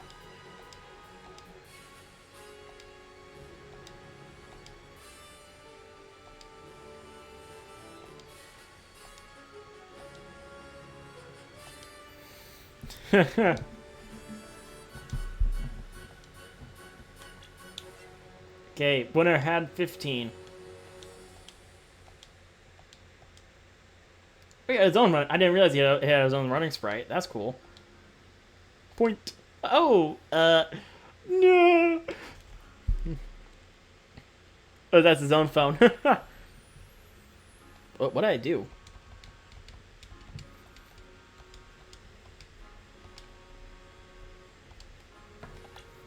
And 12 confrontation. I actually like how his hair just stands up entirely when he gets surprised. It's a little cute. It's a little nice, cute detail.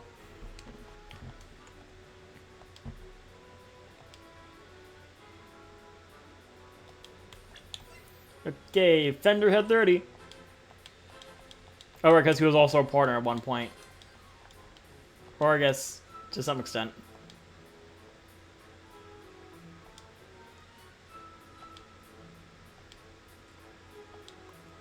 Yipes! Hey. What the? Wait, what was that? Hang on.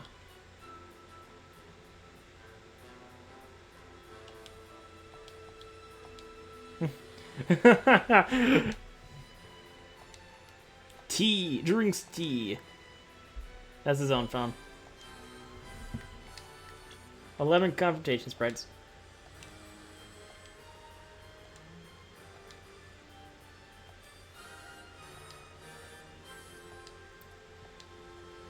Bows. Rory, I saw yours. 27 for Shilong Lang.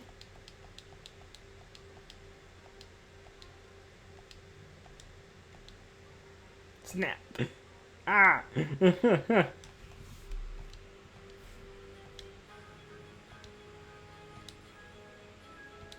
It's just that the game considers him a main character, considering he was willingly in the last case.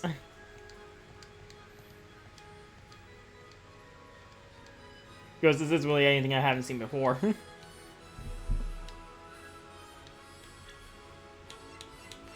And now for the characters unique to Case 5. The Man in Black to start with. And then Lotta, who honestly technically wasn't really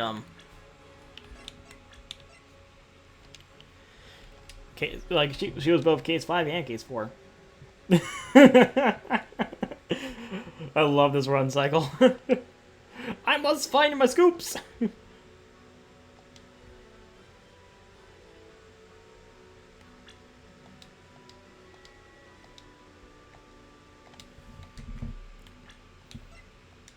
Okay, Penny Nichols had 8.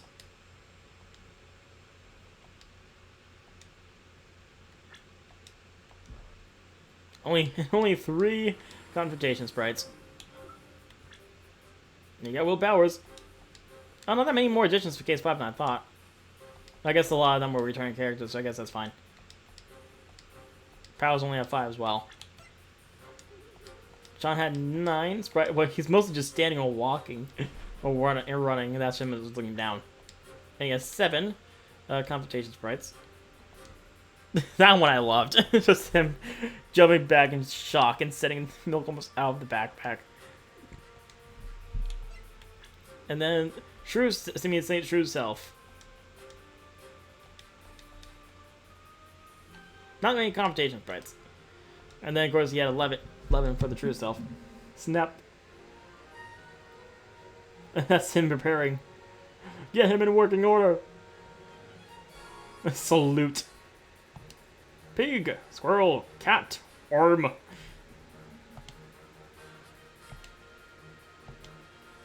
Oh, the squirrels have their own thing. That's cool.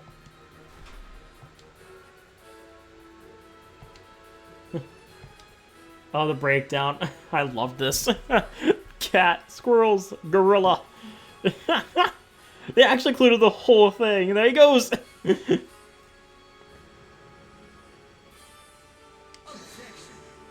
Oh, I can do that? I didn't realize I could do that. Hang on.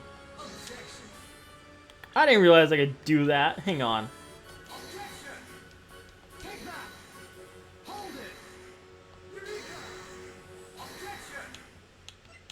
Hey, who else has voice line? Okay. Oh, sounds like he's a little unsure of himself when he says that. That's cool. That's interesting. As character. Objection! Objection! Take that! Hold it!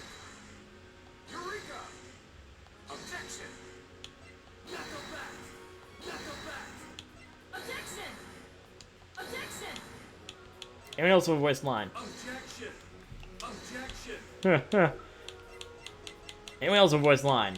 Anyone at all? Yeah, that's not surprising. Objection!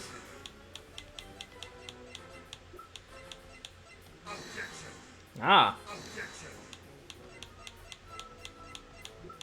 that's it. Okay, wait, so then, is that true for the... Oh, it is. I don't think I ever realized that. Hang on, I have to check this out. Hold it! Eureka! Objection! Objection! I mean, it has to be the same, obviously. Knuckle back! Yep. Objection! Objection!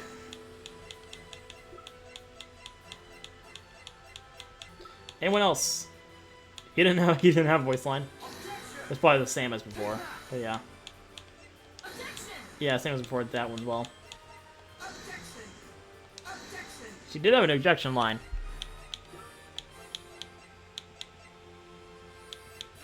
Objection! Objection!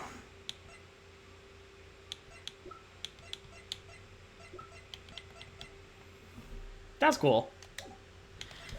Alright. So, that's it.